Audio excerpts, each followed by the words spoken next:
All right, I think we're live. Awesome, fun. Okay, so what I wanted to do here, and I can wait a minute to see if anyone shows up, but what I want to try and do is talk about a list I sort of just quickly generated of some, and there's at least five things, but it's five things that I'm sort of bored of having to repeat about the EU. Now, it's not that I get tired of talking about the EU, and it's not that I'm bored of introducing newcomers to the fandom to some of these ideas. But when when you sort of feel compelled to have to sort of repeat the same sort of thing over and over with some of the same sorts of elements of the fandom, frankly, I just get a little bored. I get a little frustrated, and I want to get back to actually enjoying the EU. And what I want to do is to sort of advocate for enjoying the EU and celebrating the EU rather than constantly having to do what I felt like we all had to do back in like 2014, which was to sort of defend it, right? There's a point where you can sort of defend it, and then you can kind of get to move on to sort of like celebrating it again, and then advocating for more of it, right?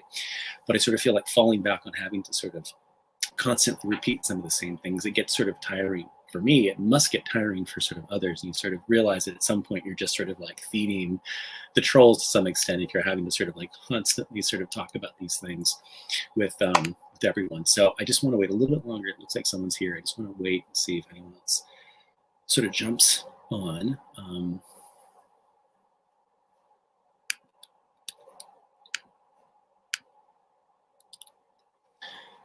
So I think what I will start off with is, it seems like kind of a weird one, kind of a specific one. It's one I feel like I talked about recently, and I've made videos about this in the past, and it turns out to be one of the more controversial videos I've made. So I think it's worth talking about again. And it's sort of the very specific idea that, yes, indeed, the comic run of Maul, Son of Dathomir, is both legends and canon. That's really controversial to a lot of folks, right? And I think immediately when you talk about some of these things existing in both canons, a lot of people think you're just engaging in headcanon. They think that this is my opinion, right? There are two things that are unique among everything else in the Star Wars Expanded Universe that fit sort of strangely, admittedly, in both canons, right? It's the Filoni Clone Wars, the first 6 seasons, and just the Clone and the movie, right? The related movie, but just those things, none of the tie-ins, none of the books, none of the comics or anything, just the movie and the show, and Son of Dathomir, the comic run. It's a weird thing again. It's not, it shouldn't be that controversial, because for a variety of reasons. It was advertised prior to the discontinuation in April 2014 as one of the continuing, part of the run of the Dark Horse comics. It certainly sort of fits within continuity. It is an adaptation of one of the Filoni Clone War episodes. Everything about it sort of implied that had there never been a decanonization announcement, it wouldn't have come as a shock to anyone that, yes, this is yet another sort of story set in the expanding universe continuity. None of those things necessarily therefore mean it must be part of both canons, right? And that's part of what I think is sort of so confusing to people. It's not that it fits this criterion. It's not that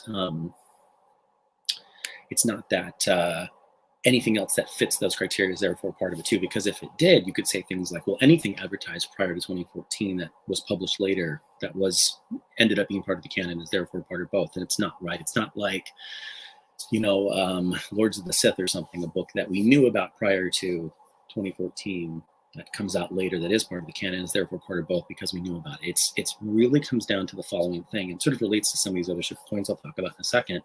It relates to how something actually becomes part of the canon. And it's pretty straightforward. It's the story group decides that it's part of the canon, right? And so what happened in 2014 with the announcement is that here is the Clone Wars, which had existed since 2008, and the story group says this thing, which has been part of Legends, however controversial that in and of itself is to many people in the fandom, this thing that's existed since 2008 is now being reintroduced into the new canon. So it doesn't lose its status as something that had existed since 2008 as part of the EU. It's just not something that's reintroduced in the new canon. The same is true of Son of Dathomir. It's something that is announced and planned and published as part of the EU continuity pre-2014. It's just that when it comes out, it's then effectively sort of stamped by the story group as also being part of the new canon. Thus, it's part of both canons. And again, as I say, it's just the Clone Wars movie, the first 6 seasons of the Clone Wars show, and that one comic run. There's other bits of evidence about this too. I mean, many people have, although it's increasingly hard to find, the original Dark Horse trade paperback version of Son of Dathomir. It's incredibly expensive if you have it. If you do, hold on to it. Marvel, a few years later, then, once they picked up the license, they reissued it again under the Marvel label, right? And why? Because it's part of both. You know, why not do it, right? So again, Son of Dathomir, and I've said this a billion times, and I've got videos backing this up. And moreover, folks like on the story group, like Matt Martin on Twitter and stuff, have also confirmed this, right? But it's just not super controversial. It's part of both. And I guess on the one hand, I'm fine to keep sort of talking about that when it comes up, but I feel like I've had that conversation with some of the same folks like over and over for years. And clearly what I think is at play is just sort of like a misunderstanding about sort of like whether I'm sort of deploying some sort of like headcanon tactics to sort of make this point, when in fact, no, it's just officially what happened. The story group came in and plucked this one comic run out of everything to be part of the new canon. Again, something that existed in the EU prior to, effectively prior to the decanonization, and plucked it out and reintroduced it into the new canon. Now, this kind of relates to the second item. And it's not specifically focused around one sort of comic run or one sort of story, but it's more the idea about that date, April 25th, 2014, the Death Star Day, as some of us call it, the day that the EU is not just decanonized, but more importantly, in my opinion, discontinued, right? I think way too many folks make that date the absolute sort of like dividing line. Anything that came after that, therefore, must be part of the canon, right? And again, I think they again, part of my previous point, they misunderstand what's really at work, what really makes something part of the new canon versus part of the old EU prior to 2014. And it's not just a date on the calendar. It's the official concerted process by which the story group stamps something, whether it's an old pre-2014 story or anything going forward, as thus part of the new canon, right? So again, there's even things that have been published since 2014, concertedly part of the new sort of Disney canon, right? That they have explicitly said isn't part of the Disney canon. In fact, something very recently, the Star Wars Visions collection, right? They've said this is obviously not part of the EU, but it's not part of what we're doing either. So again, it's all about the story group putting its sort of stamp on it, right, as part of the new canon or not. It has nothing to do necessarily with a date on the calendar. And there's a lot of evidence for this, right? Lots of things from the EU were still wrapping up. Lots of comic runs like Legacy 2, remaining issues of some of like the last other sort of like Dark Horse miniseries, right? I've talked about the fact too that like I think as late as 2016 there is Egmont Publishers, which is one of the reference book licensees in the UK, was publishing a reference guide that was wholly EU specific, that again came out 2 years after the decanonization. According to many people's views, if it's just about the calendar, that's something that should have been part of the new canon, but obviously isn't, right? So the date doesn't matter that much. It's really all about what concerted sorts of efforts that the story group takes to stamp something as part of the new canon. Again, as I say, I don't get tired per se of talking about this with newcomers because it is a complicated thing. Again, one of the things I've said a billion times that I am happy to repeat over and over is that obviously the decision on April 2014 and the announcement was so ham-fisted, so poorly communicated that I feel like fans are really owed sort of a better explanation, right? I would almost swap new stories set in the EU continuity for a better explanation, just to bring some sort of degree of closure. But I think that announcement was so ham-fisted, it's not a surprise that there is such confusion, that I think that there is a lot of sort of like need for good faith discussion about some of these topics with new fans. It's just that if you have to repeat this over and over with some of the same folks, you just start to wonder whether you're sort of just like, talking to a brick wall, right? It just doesn't seem to sort of go anywhere. But again, it's not about the calendar date. That's something that I definitely tire of talking about. Again, with the folks who I think should know better, it's not about the calendar date. It's about the story group sort of officially sort of stamping this is part of the canon onto a story. Also, in a somewhat related vein, I think the third thing that I get slightly sort of bored of discussing or having to remind folks about is the relative importance or lack of importance of the Legends banner on EU content. As I've said time and again, it's easy to get upset about it. Believe me, I was incredibly upset about it when I first heard about this thing, because I thought among a long list of other problems with it, for those of us who are sort of, pretty obsessive about our collections and line them up on the shelves and stuff, for anyone who hadn't up to that point already had a complete run of everything without the Legends banner, all of a sudden your books are going to start to look different from one another, right? There's going to be things that sort of have the banner, some things that don't. It was a really cruel trick to play on a fandom that's like pretty eccentric and obsessive about these types of aesthetics, right?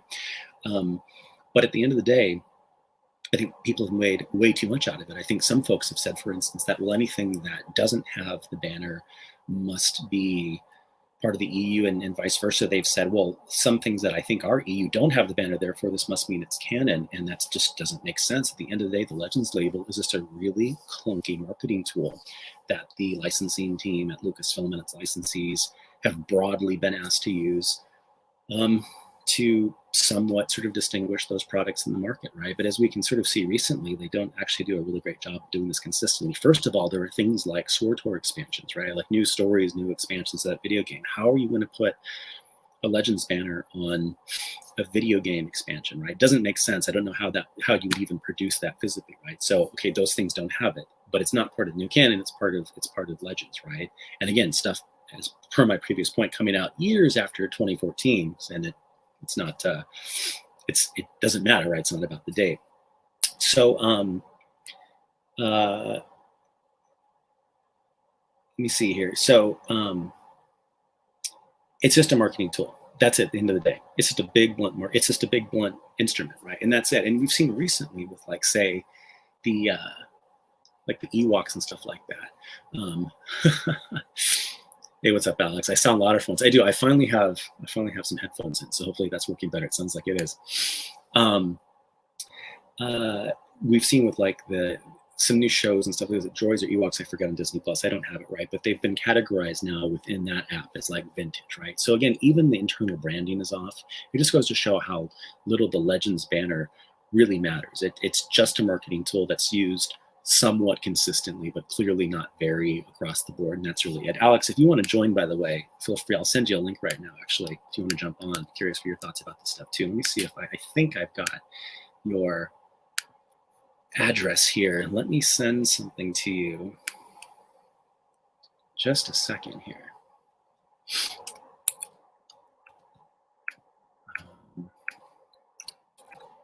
Whenever I do this, everything just slows down on my computer.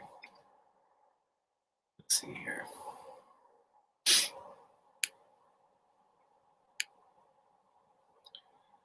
This is a lot of exciting, boring airtime. Sorry. Here we go.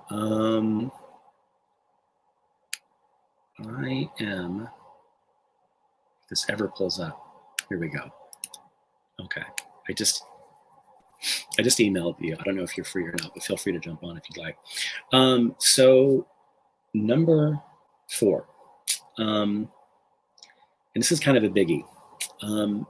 Things that I slightly sort of increasingly bore sort of discussing, right? Again, to clarify, not with newcomers in good faith who want to understand the nuances and complexity about this, because it is complex and involves a lot of history and a lot of sort of understanding, but with fans who should know better, particularly those who are just like kind of trolling us, right? It's the broad topic of just canonicity, right? And it's like, look, like, yes, the EU was canon. Yes, it was in continuity.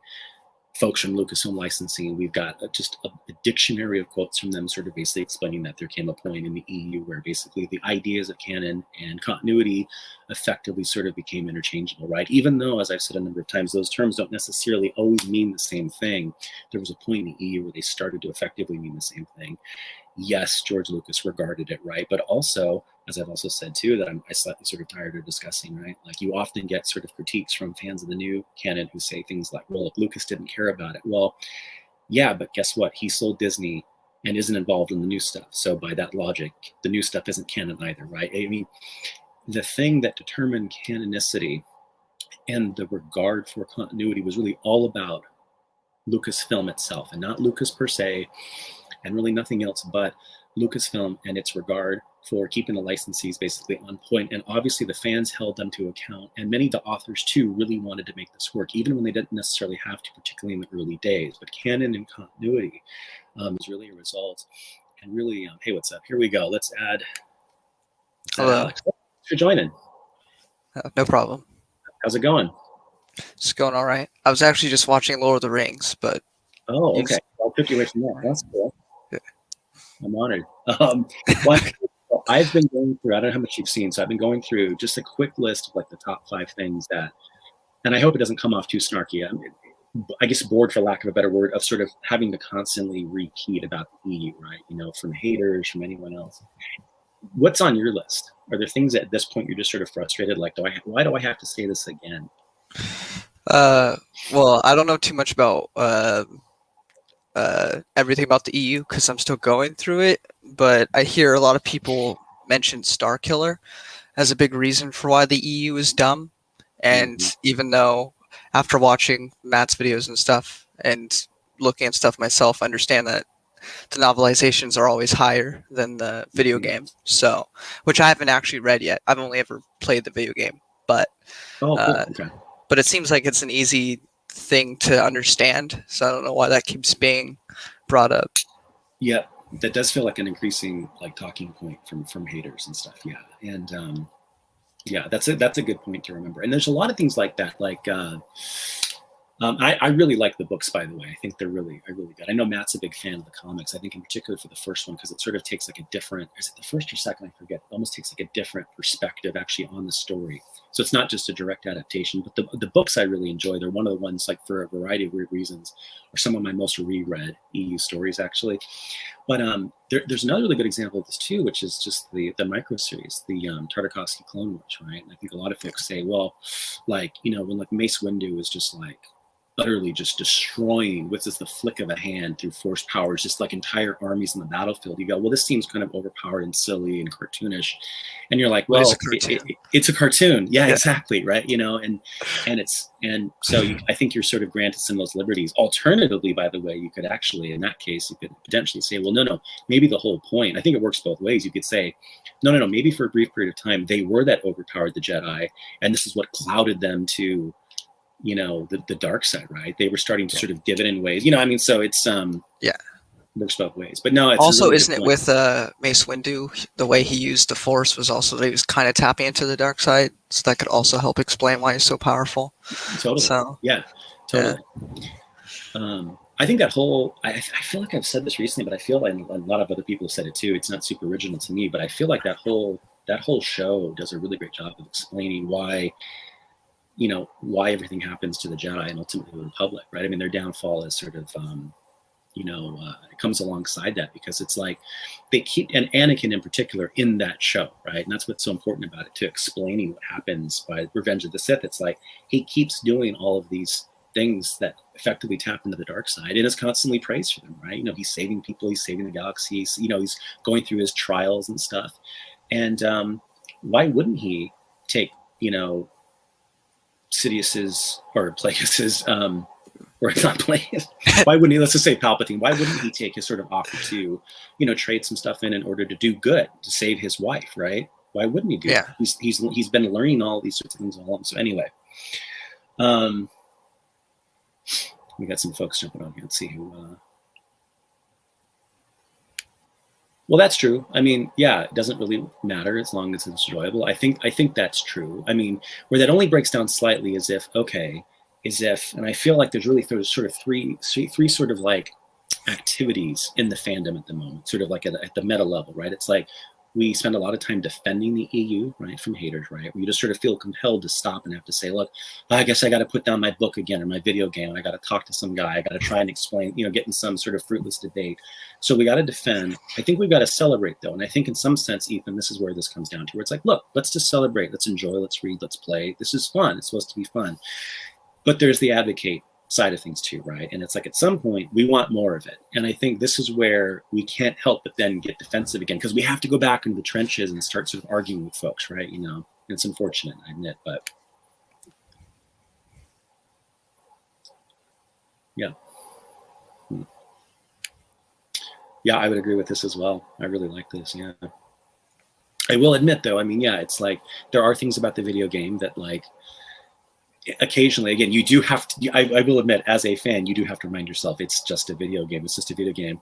There are even admittedly elements of the lore that do stretch some bits of the history to its potential breaking point, but I think you can find ways of making it work, right? Yeah. That said, it's a pretty bold move to effectively sort of retell like the founding of the rebellion in that character. It's like, okay, Yeah. you know, I mean, it would be pretty frustrating if you're trying to play a Star Wars video game and you were struggling to fight the bad guys for the good portion of it because you're like low tier or whatever. So they want you to have fun and be able to wreak havoc on everyone. So yeah, sure. Well, exactly. Yeah. Yeah. What do you think of the Emperor coming back in Dark Empire and now adapted to canon? Well, I liked it in Dark Empire, even though I know that's a lot of reasons why they used to use that as a reason for why the EU is bad, and then it happened in canon, and nobody really says anything anymore. But I always, since there was like I didn't buy it. I saw it on YouTube. They had the whole thing on there, and so I watched it on there, and I thought it was really cool. I mean, it makes sense that Palpatine would do that because he's Palpatine and he's always like 10 steps ahead and making plans and stuff. And then if you read the EU, they get into stuff with like essence transfer, so that helps explain why he's able to do that in the first place. So I don't really have an issue with it, but I think the last issue, because there was the 3 separate comic books for it, and the last one obviously because of circumstance was too short, but that's not really the fault of the people making it. So yeah, there's a really intriguing story there, and you know there was something that Tom Veitch, the writer, sort of worked up called Lightsider that he actually completed. You know the story there. Yeah, I know the story. You know, kind of threw some of the stuff off, and it's still it's floating around out there in the ether. Actually, you know. Yeah, like when the guy, his Padawan or new apprentice person shows up, it's just really jarring because he's just there, and we didn't hear about him at all. But you know, it is what it is. Mm-hmm. But I've when you mentioned like wanting more EU stories, I'm really anal about chronology, so I've been skipping back and forth between Plagueis and stuff that's supposed to go around the same time, because the Plagueis book goes across a huge portion of time. So the Legacy of the Jedi, a young adult book by Jude Watson, has the Dooku as like a little kid, and then him training Qui-Gon. So I was reading that, and then I just finished the Dark Side comic with Qui-Gon and Xanatos. Oh yeah, right. And I was like, I could take like 100 stories of Qui-Gon and Xanatos before that comic, or even more Dooku and Qui-Gon, because I thought that was really cool. And we won't get that if the EU isn't continued, but I would really like to see that. It's such an interesting dynamic they had. So absolutely one of the biggest gaps, I think, in eras, you know, and I think it's easy to sort of go to, well, like there's some cliffhangers, there's some open loops, there's some things we know we were promised. We want Sword of the Jedi, we want Force Unleashed 3, there's a list of things, KOTOR 3, there's things but when I think in terms of what's new content, but in familiar areas, it's that, man, we need more young Qui-Gon, more about Dooku as a Jedi. I just think that would be so amazing. Yeah. So we got a little glimpse here and there, but because I was 5 when the 3rd episode came out, so I barely remember it, but I know I watched them on DVD and I really enjoyed them. Mm-hmm. And when I saw the sequel movies, I was really disappointed, especially with 8. And so that's when I started looking to expand the universe, and I kind of skimmed every era, but I deep dived past episode 6, so I'm pretty knowledgeable post episode 6 stuff. But I also really love the prequels, and I know there are criticism against it. A lot of them I don't think actually hold water if you actually pay attention. Like, politics is boring. I understood it at like 6, so I don't understand how you don't understand it. Right. But because it's not complicated. But there's, just like with Akbar and Wedge, who are way more expanded upon in the EU, the reason that people like them isn't because they showed up for like a second in the movie. It's because of those books. And so with the same thing with Qui-Gon, we have the one movie with him. So the idea of getting that really fleshed out, like I can only imagine. I'm about to get to Jedi Apprentice, so I'm really excited to go and watch the first movie again and see if that, like, if maybe I actually tear up when I see him die now, because I'd be like, I read all those books with you. So, but yeah, it's just a potential there for more stuff. That's great. And by the way, I love hearing stories of people sort of getting to sort of experience some of this for the first time. It's so exciting. So I'm looking forward to hearing some of your reactions to some of that. That's great.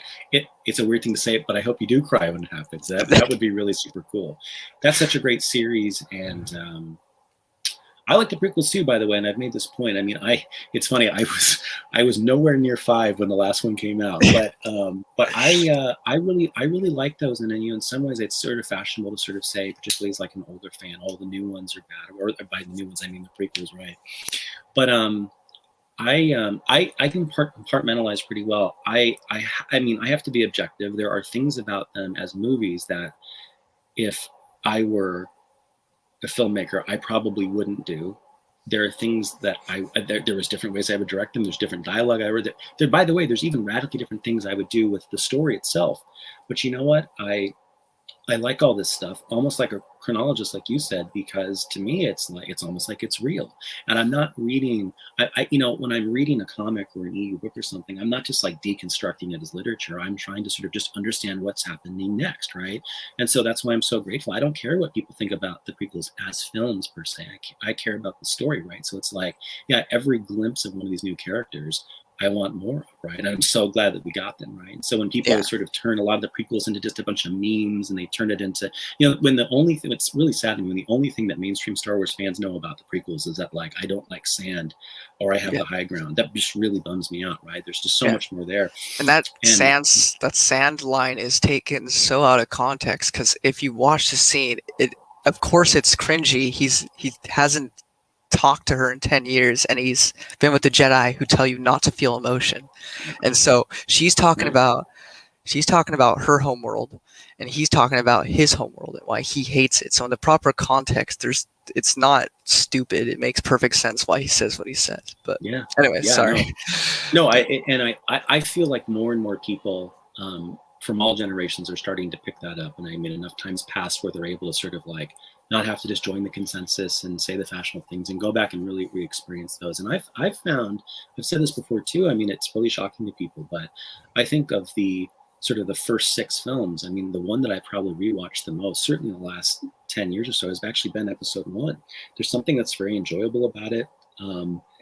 It's fun to keep diving back into that world. It's really about world building. It's so new, it's so different. And again, as someone in my generation, I don't know how you can't love the prequels, because there was such anticipation. We had been waiting for them for like 20 years, like our entire life at that point, right? And I walked out of the first one thinking, okay, like I wish I got more. But then again, it was just episode 1. That's all it was supposed to do. I really, really love that era. And there was something about, I hate to sound like some like, like old elitist guy or whatever. It's like, but I just have to say, I just loved that era of the Star Wars fandom more than any other period. It was so exciting. It was so fun because people were they've been waiting for decades, and here they were. And why critique them? Like, it's just fun. Can you believe, we were getting that, right? So anyway, let's see here. I think Quinlan Voss is here. Hey, good to see you. Thanks for joining. That's great that we could connect in real time here.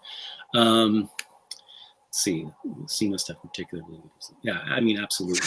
Reading Plagueis again, right? Well, I'm taking a break from it because there's a huge the last section of it's like right before episode 1, so I gotta read all the Jedi Apprentice stuff. But like going through that again, because it was only by memory my favorite book so far, and I've now read everything post episode 6, and I still stood by that, but I wanted to see how I felt when I actually sat down and read it again.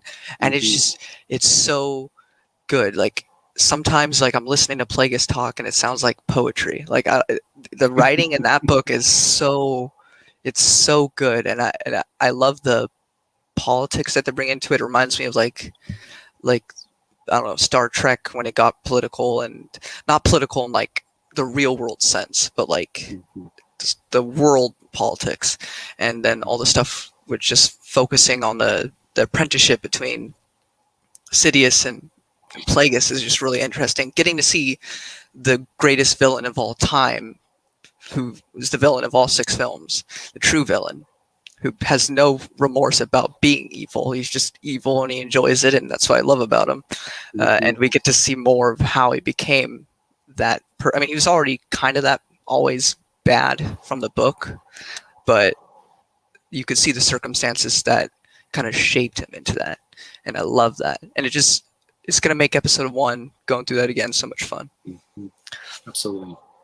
Yeah, it's that type of treatment you wish that we got about a lot more major characters that we see in the films, or just other characters that originate even the EU. It's so great, and it's hard to believe that we came close to never getting that, right? Because it was in production for years, and then it was taken off the shelf, and it was. But it's just crazy. It's so good. It's so rereadable, and a lot of his stuff is. And he's definitely. I don't have a favorite author. They're sort of like it, kind of depending on what day of the week it is. You ask me one day and it just changes, but he's in the rotating top 3 because Definitely. I don't really dislike any of his stuff, and some of his stuff is so strong. And actually, even like Labyrinth of Evil is something that is one of my more enjoyable rereads. I mean, I think the whole the kind of the contrived sort of fake trilogy of Labyrinth of Evil to Revenge of the Sith to Dark Lord is so cool. And again, Stover too. Stover. I've seen.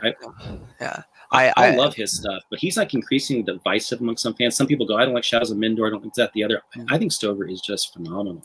And Revenge of the Sith is just one of his amazing books. Traitor is actually, I read episode 3 novelization first, but when I was going through New Jedi Order, this was during quarantine and everything, so I had been buying the books ever so slowly, and I couldn't do anything, so I decided now was the time to like go through the 19 book series, and I get to Traitor, and like usually books take me like with work and just life going on. Usually takes me at least like 4 days to finish a book, maybe a week if I'm really busy.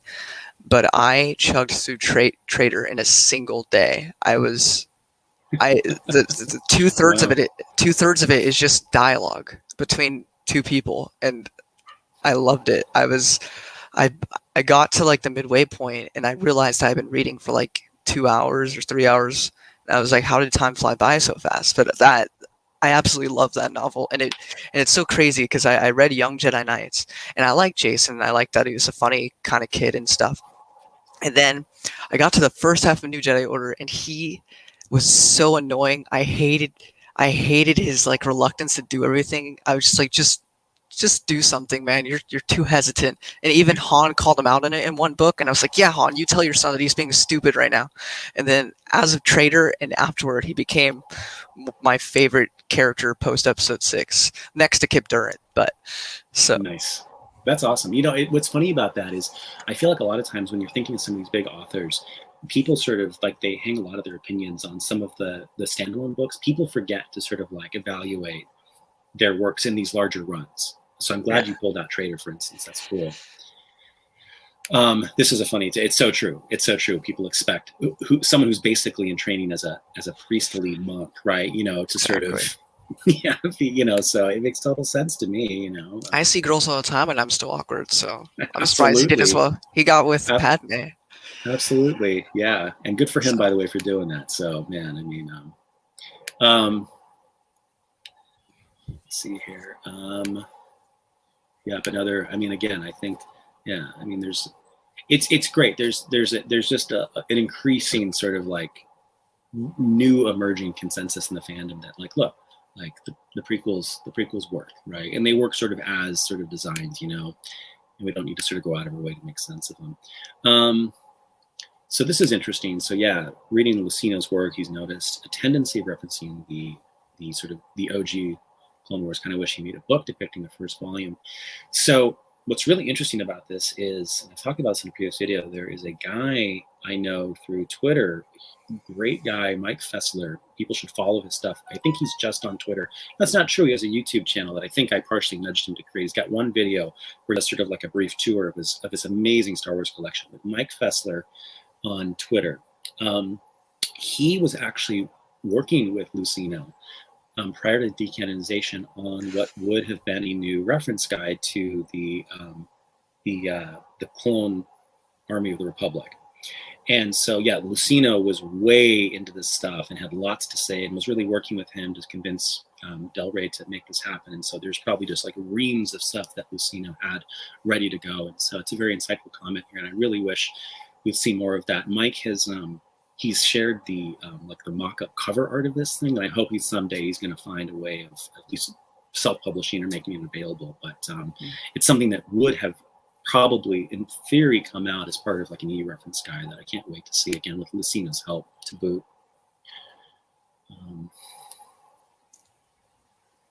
Let's see here. Checking out the other comments. Quinlan is making some connections here. Good.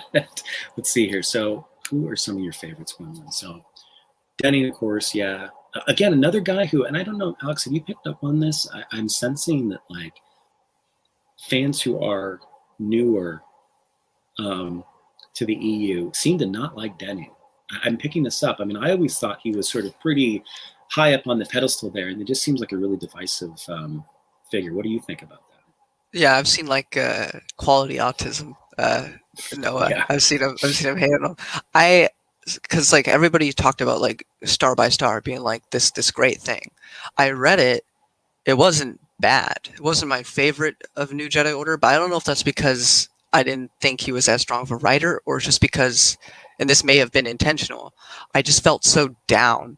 Like reading through the book, it was such a drudge because it was so like the weight of the situation. I just felt so down during it that by the time I ended it, I felt so relieved that it was over, because like this weight of just depression is over. But then I read Traitor a little bit later and the depression came back. But for some reason that one didn't bother me as much, because most of it was just dialogue, and I really like when characters talk. It's interesting. But no, I like Denning. I don't have a problem with the Dark Nest trilogy. People make fun of the sex or whatever, but it's not really explicit. I didn't even really notice it when I went through it. The only reason I kind of saw some of it was because people had said it outside of the book. So if I didn't hear them talk about it, I probably wouldn't even have even noticed. And but none of his books are really my favorite, but I definitely wouldn't say he's a bad author by any means. That's fair. Yeah. And that's what where I tend to see some of this going now, where they just think, yeah, you just like, I've seen some folks who, like, again, loyal EU fans who are like, oh, he ruined stuff. I hate the way he did. You know, let's create a new sort of like group of fans to like rewrite that part of his, contribution. And everything post New Jedi Order is not my canon, and I'm like, absolutely. I fight against it so hard, especially when people like they complain about Verge, and I'm like, guys, the only information we have about Verge being a Sith is from a Sith lady. All right, Sith are known to tell half-truths. I have no reason to trust anything she says. I'm willing to buy that she maybe trained with Palpatine, like right after Episode 1 before Dooku. I'm willing to buy that. I'm willing to buy she tried to kill him and then ran away to the Zamana Zakat. And I'm willing, and then then she goes with the Vong for like decades and decades. She gets her unique view that she has in Traitor. I don't see any contradiction. Maybe she contacted Luminaya for some reason. But again, we only have Luminaya's words, and I'm not willing to trust Luminaya because she knew that Verge was a hot button for Jason. So she needed to convince him that that's what Verge would want for him to get him to turn that path. So everybody that gets upset about that, no, I will fight them. Sorry. That's all. And this is why I had you on. I needed someone to bring it on Denning. So this is good. This is good. Stover, by the way, is funny. That's one of those guys I just thought was just unimpeachable, and then I was always shocked. I just remember I used to just run around and just be like, Stover's great. I love every one of his books. And then everyone started to tell me how silly I was. Matt and I go back and forth about Shatterpoint all the time. It's just almost a joke between us now. I often joke now that Twin Suns has put up the 2 billboards, we need to put up a third that just says, Matt, it's time to reread Shatterpoint, But I still like that for writing. There's probably things I would do differently about that book as well, but I like it. But I mean, again, like Revenge of the Sith, I think it's easy for some EU books to become slightly overrated. Again, the way people talk about Kenobi, I think, is starting to become slightly sort of problematic for newcomers who are like waiting for the best thing of all time. But it was definitely good, but it's not the greatest thing ever. Yeah, I mean, it's good though, right? It's good. It's totally good. Yeah. But like Revenge of the Sith, the novelization, like I don't think you can overrate. Yeah. It's really that good, you know. And Yeah. I think his level of care, his writing aptitude. I mean, the long list of things. And Shadows of Mindor, I think, is a very misunderstood book. And I think like maybe admittedly is something that works better for folks who have a slightly more sort of nostalgic feel for like The early, comics. yeah, the comics and just like the early feel of, I mean, even the name, I think, like this weird name, Luke Skywalker in the Shadows of Mindor, what does it sound like? It sounds like the names of some of the old Lando books. And I think it is supposed to sort of evoke that period, right? You know, so, Yeah. But anyway. Yeah. If you were to get a book following Jason's 5-year sojourn, would you rather have James Luceno do that or Matthew Stover? Oh, geez. Huh. That's a really good question. I'm going to split the difference. Oh, God, no. I don't know how to say it. I was going to try and see if one had more like, has one done more like prequel work versus, right, you know, post Jedi work, right? And it's, Yeah. you know, Luceno's a little bit out, but, Yeah. I don't know, man. I don't know. Yeah. I don't know either. I just wanted to ask you to see if you could come to a conclusion, because I think I'd be happy with either one of them, because I think they I've would never thought do a about good that. job. I never thought about that. That's a good Because question. ever since I read Dark Nest, I was like, I don't. There's no need for a trilogy, but I think one solid novel, or even just a short story on his 5-year sojourn, would help stop any criticism about that era. Yeah. Because I think it would only help flesh it out more. Though I read it all in chronological order, and I didn't see any issue with his character development. I thought it made perfect sense for how he was in the series. But yeah, by the way, I don't mind Dark Nest either, and I will just say on a superficial note, I think they're some of the coolest covers too, like by a mile. And I should do a separate video where my kind Leia of also hot take kicks is, butt in that book. well, So my that was God, I pretty know, cool. and no, totally. I was going to say that. I mean, I think more than anything, I don't know how that's not just sort of like the ultimate trump card with some of that stuff, right? It's like, look, it's finally Jedi Leia. I mean, come on, like, you know, Yeah. this is what I we've mean, been waiting for like. we had her versus the Hutt, which was silly, but this Yeah. was like she was kicking butt in these books. So I really enjoyed that. It's like, yeah, Totally. let's get both the Skywalkers in there and kicking butt. Yeah, Finally, absolutely. It's about time, after right? decades. Yeah, exactly about time. Yeah. Totally. By the way, Quinlan, I think if you're referring to Mike Fessler, I can't find it right now, but I think it's the Nexu Museum. But if you go, I think you're on Twitter, Quinlan. It's he's Mike Fessler, Fessler, and I think he has several accounts, but I think one of his handles is the Versifier, like verse, like prose versus verse, the Versifier. Anyway, Mike Fessler, Star Wars. You're bound to find him. What's really neat about his stuff is he has a massive collection. He has every Star Wars book and everything like that, right? But beyond that, he's got some like really, really unique items. You know, I'm huge into collecting the promo items and stuff too. He's helped me out with that in a big way in a couple of cases.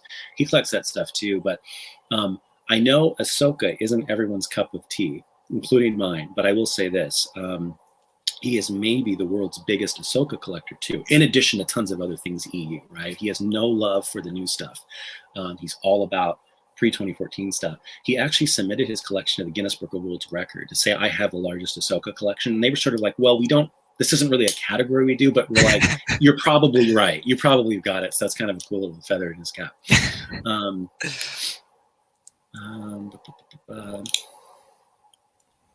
I just want to say, first of all, hey, what's up, Papa Wedge? Thanks for dropping by. And I also just want to praise you for saying, I haven't read them yet, so I'm reserving most of my judgment. Thank you. If only more people were like that, I think the internet would be a much better place, and the Star Wars fandom would be much healthier. So thank you for admitting that. Tahiri is one of my favorite female Jedi, along with Tino Ka. Tino Ka, the Dothmir being introduced in Courtship of Princess Leia is the greatest thing ever, only because it helped create Tino Ka, who I love. And I loved Tino Ka and Jason's relationship in Young Jedi Knights, and then how it actually came about, I did not like so much, but I got what I wanted, but not how I wanted it. So, but as with Tahiri, I don't want to spoil anything for you. I don't personally have an issue with it, Papa Wedge. I think it was handled relatively okay. I mean, it sucks that some of the things she does later on, but you know, that's the way the world is. You know, not people don't always make the right decision. Otherwise, we wouldn't have had the original trilogy because Anakin wouldn't have turned it to dark side. So We've got more Denning supporters here. It's nice to see a few of them out there in the world, you know. But thank you. It does. There's no issue here. I don't understand the hate. They're like, no, NGO's the end. Why? It's so good after that. Like, so I love Legacy of the Force. Fate of the Jedi, I was not a big of a fan on, only because I found the Lost Tribe really boring and samey. Because I tried to like them because I didn't want to be a jerk, and I kept every new book that I read. I was like, okay, maybe this time. It never happened. Then I went back in time, read the Lost Tribe of the Sith short stories, but those are all short stories, so I can't be as hard on that. But even still, that didn't help me either. So I just couldn't get into them. The only person I liked from the Lost Tribe was what's her name, Vistera. But other than that, sure. I couldn't get into the whole like that they were just lost on this planet for thousands of years and never got into contact with somebody else. I mean, sure, it's a big galaxy, but I don't know. I couldn't get into it. Yeah, that's fair. I feel like, by the way, I think the entire Fate series is that's going to take a long time. I think it might be years before there needs to be kind of like people need to put some distance. First of all, I think a lot more folks need to actually finish reading it, right? You know? Yeah, and I read all of it, but no, I know you did. The reason I say it is it's funny. It's like I've noticed there's even like major like YouTube, like Star Wars YouTubers and stuff who, frankly, there's just given the volume of stuff out there. It's like they were almost glad that the 2014 decanonization happened because finally there's an end and they can like therefore catch up. And some are catching up. And I feel like it's going to take some years, but people need to like more people need to soak it up and think through like the kind of the ways you've been thinking about it. And I think there'll maybe either be a reevaluation or a chance to talk about it with more folks. By the way, speaking of Astara, this is this cool print here. Awesome. And this is actually made by Mike Fester, this guy I'm talking about. I've previewed these in a previous video, but he's just this is his love for, like, he created the Skywalker family tree. Oh my goodness. And you'll appreciate this. Oh yeah, Sword of the Jedi. So Solo. Yeah, he's a good guy. He's definitely worth checking out. But he's also a huge Star Wars fan. So if the EU got continued, would you be of the mind? Would you want her to like go further into the dark side path, or do you want a redemption arc for Vistera? Well, it's funny, and I think this is maybe where the Denning critique comes in, because I think you can see where maybe he or some other authors would want to go even darker and darker and then more depressing and more depressing. And I'd say, let it rip. I have the view that the main three, the big three, Luke, Han, and Leia, at the end of the day, need to have happy endings. But that everything else should be as realistic and dark as the logic of the universe sort of determines, if that makes any sense, right? So I'd say go for it, let it rip. Yeah, well, that's fair. I really liked what I saw of Ben and Vistera, so I'm a stupid mushy guy. I want her to be redemptive and to have babies with Ben and lead to Cade Skywalker eventually. That's just me though, but I understand. I like the redemption aspect of Star Wars a lot, so I don't. And if Vader can be forgiven for all the things he's done, I think Vistera can be forgiven. Yeah, but Cade's got some edge in him, you know what I mean? And obviously there's a lot of that edge in the Skywalker line, but like maybe that's because Ben married a old Sith lady. Yeah, or former Sith lady. Right. I don't know. Right. But, yeah. Brian's always threatening to steal my stuff.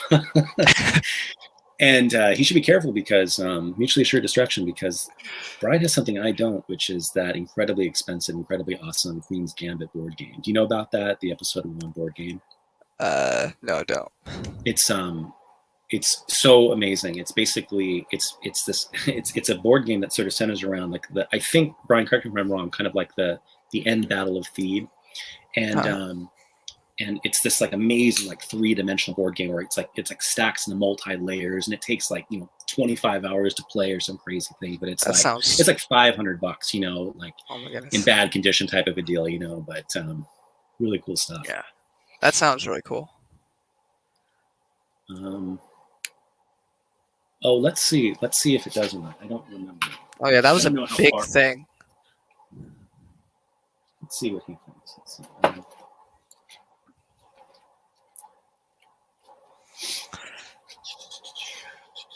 We should just bring. I keep meaning to bring him on at some point.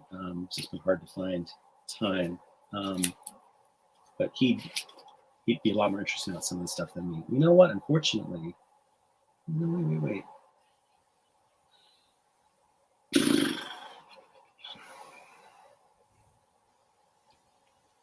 I don't know. I can't. I'll come back to that. I'll take a look at that later. Leave a little mystery there. We should just bring him on. Actually, he's much more interesting than me about some of this stuff. Yeah. So it's basically the battle. Yeah, the Battle Nebula tabletop form. Really cool. Awesome. In fact, I think Matt Wilkins and Amelia from Twin Sons, I think, did a video about it. I think that's public. They ran through the entire, or at least some sort of quick version of the run. Pretty cool. And yes, Brian, let's start raising funds now for the Matt Please reread Shatterpoint. That's a book that I feel like I've said enough about it that I probably at some point need to make a defense. I need to make a defense of that book, like a video defense. I need to also do one about Dark Rendezvous, which is, I've said, my favorite EU book. Not the book I think is the best, but my favorite book. But the thing about Shatterpoint, that one critique I'll offer is that I think clearly, have you read Shatterpoint, Alex? Oh, sorry. Yeah, me? it's glitching out a bit. Oh, okay. Can you hear me now? Yeah, I can hear you. Okay. But you're kind of frozen. Oh, there you go. You're there. Yeah, my bad. Okay. Yeah. Have you read Shatterpoint? Am I still sort of glitchy? Yeah, it's still. Oh, let's see. I wonder what's going on here. It's probably the my dark side of the force. Minor sucks. Yeah, definitely. Well, folks in the chat can tell me if this is a little too glitchy, whatever. But I do think one legitimate critique of Shatterpoint is just the structure, because it kind of goes back and forth. I know Matt has sort of focused on sort of like the first person elements of like the diary. I don't mind that as much as I sort of feel like sometimes it just takes you out of the action in a way, right? There's just different ways of sort of providing that exposition. One thing I think that could work is if like that was just published as a diary, like the whole thing was just a separate book, or maybe a separate set of entries like in Star Wars Insider or something, right? So make it related, but not actually in the book. That might be one way of getting through some of those sorts of concerns, right? But I mean, because it almost feels like there's two sort of halves of that book. Like most books have, you know, A plots, B plots, stuff like that.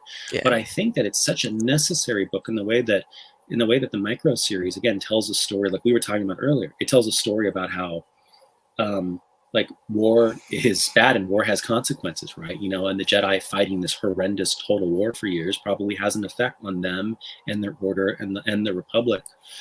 And Shatterpoint's a book that talks about how war's hell, and there needs to be a book about that, specifically just about that in the Clone Wars, right? That's what it's all, you know. So yeah, you know, maybe it seems trite that the whole point of the Clone Wars is to sort of provide a moral lesson that like war is bad.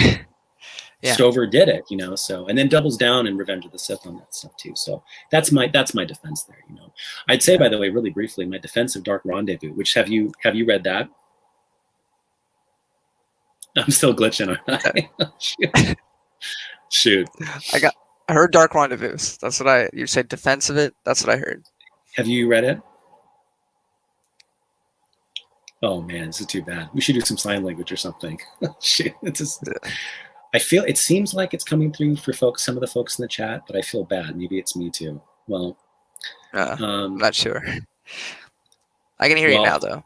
You can hear me now. I'll just say that you're about to jump into Apprentice, right? Jedi Apprentice. There are certain elements of just basic sort of like world building bits that you get in Apprentice that you also get in Dark Rendezvous about Padawan life and stuff that are just really, really fun and stuff. So, yeah, so it's kind of cool for folks who have just read Dark Rendezvous, who haven't read Apprentice. I'm always like, you know, those elements are there and vice versa. So I'll be interested to see when I get to it, like months down the road. I like it too, and I've actually now discovered that there are at least 4 people I know, including myself, that it's our favorite, right? So it's me and Scott Johnson, who I think you probably know, right? He's on these streams from time to time. Great Yeah. EU guy. Meg Reviews, it's her favorite too, and also Joe Bongiorno, StarWarsTimeline.net, which I only I've known him for a long time. I just discovered that maybe a month ago. I was blown away. So that's his favorite Star Wars book. So he's got a much better review of it than I do. But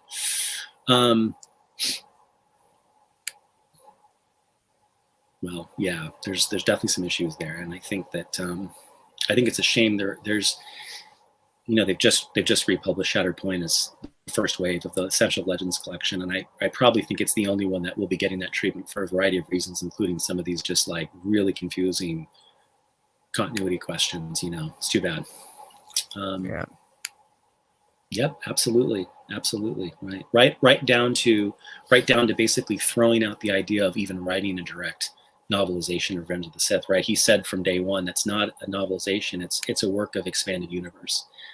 That was always his intention. It's supposed to like be. I haven't read the Republic comics yet because I only skimmed every era, which I'm really excited to get to that when I get to that. But I know that the Battle of Jabeam because I've watched Matt's videos, and I know when I read the episode 3 novelization that he mentions that. So it must be such a big event for him to even mention it in the novel and to have it affect him, which I also find interesting because it kind of brings in the idea that he had PTSD.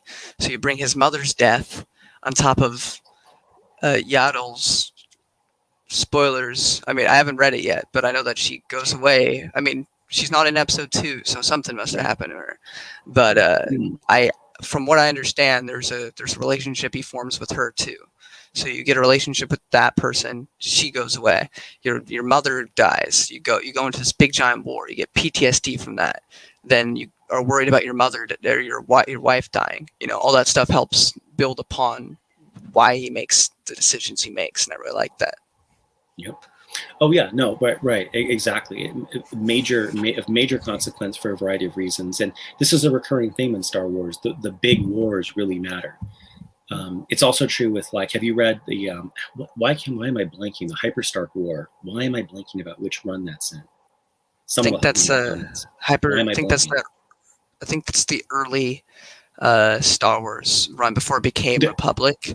I haven't gotten to that yet. What I did the first time through was the KOTOR games, then Darth Bane, then it was then I just watched the movies and the 2003 Clone Wars and some of 2008, and then I read Labyrinth of Evil, and then Episode 3 novelization, and then the Rise of Darth Vader. The both Han Solo trilogies by A.C. Crispin and Brian Daley, and the Lando trilogy, and then I just basically watched the movies from there on, and then I read everything post Episode 6. So there's a lot of stuff missing in my knowledge of the EU that I'm excited to explore for the first time. Well, I'm excited for you. One of the questions I remember a while back getting was someone wanted to know, they're like, can you explain Palpatine's master plan? How on earth did getting the Trade Federation involved in a blockade of Naboo lead ultimately to all these things, right? And the Hyperstark War, in a funny way, plays a role in this and just sort of sowing more confusion, involving the Trade Federation. Anyway, it just turns out that these major war events that we find in comic runs have these unbelievable galactic consequences. And of course, the Battle of Jabeam is the major one. And it's also so well done too,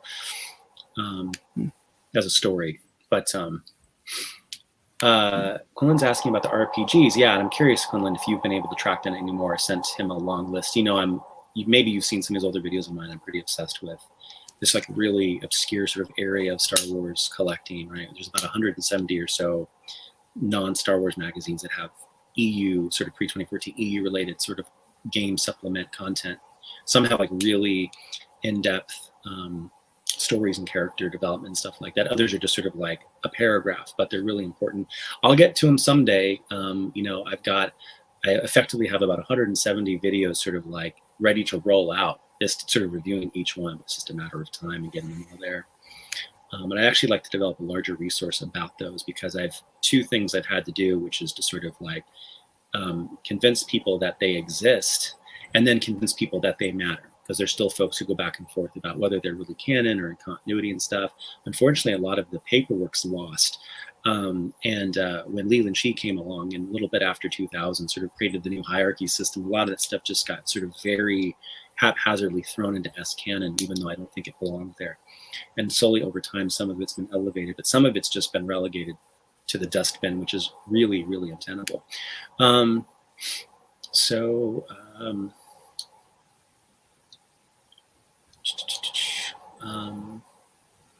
Yeah, nitty gritty.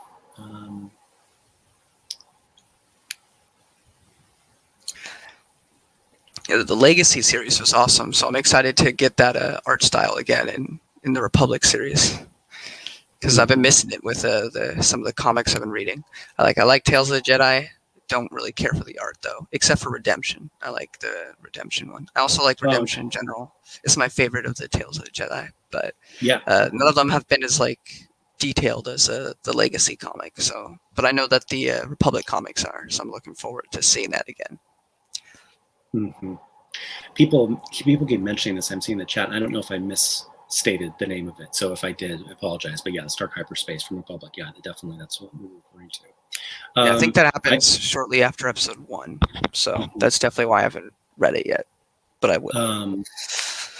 The whole Dark Horse run is so great that leads to Republic, that becomes the Clone War stuff, and I agree with this. I mean, I think that Dark Horse did it so well. Now, there were some things towards the end that started to get weird. The Brian Wood sort of quasi-soft reboot was just bizarre, and there's a couple.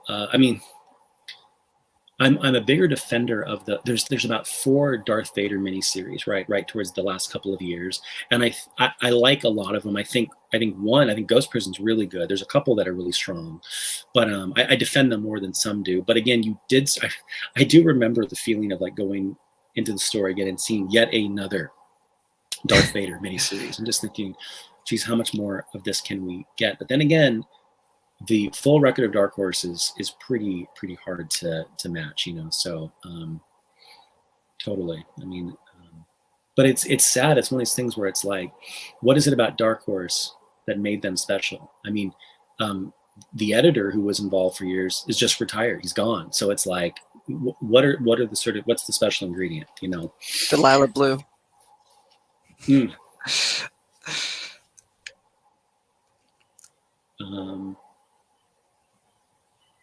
Here we go. That's right. I forgot this is what we were talking about.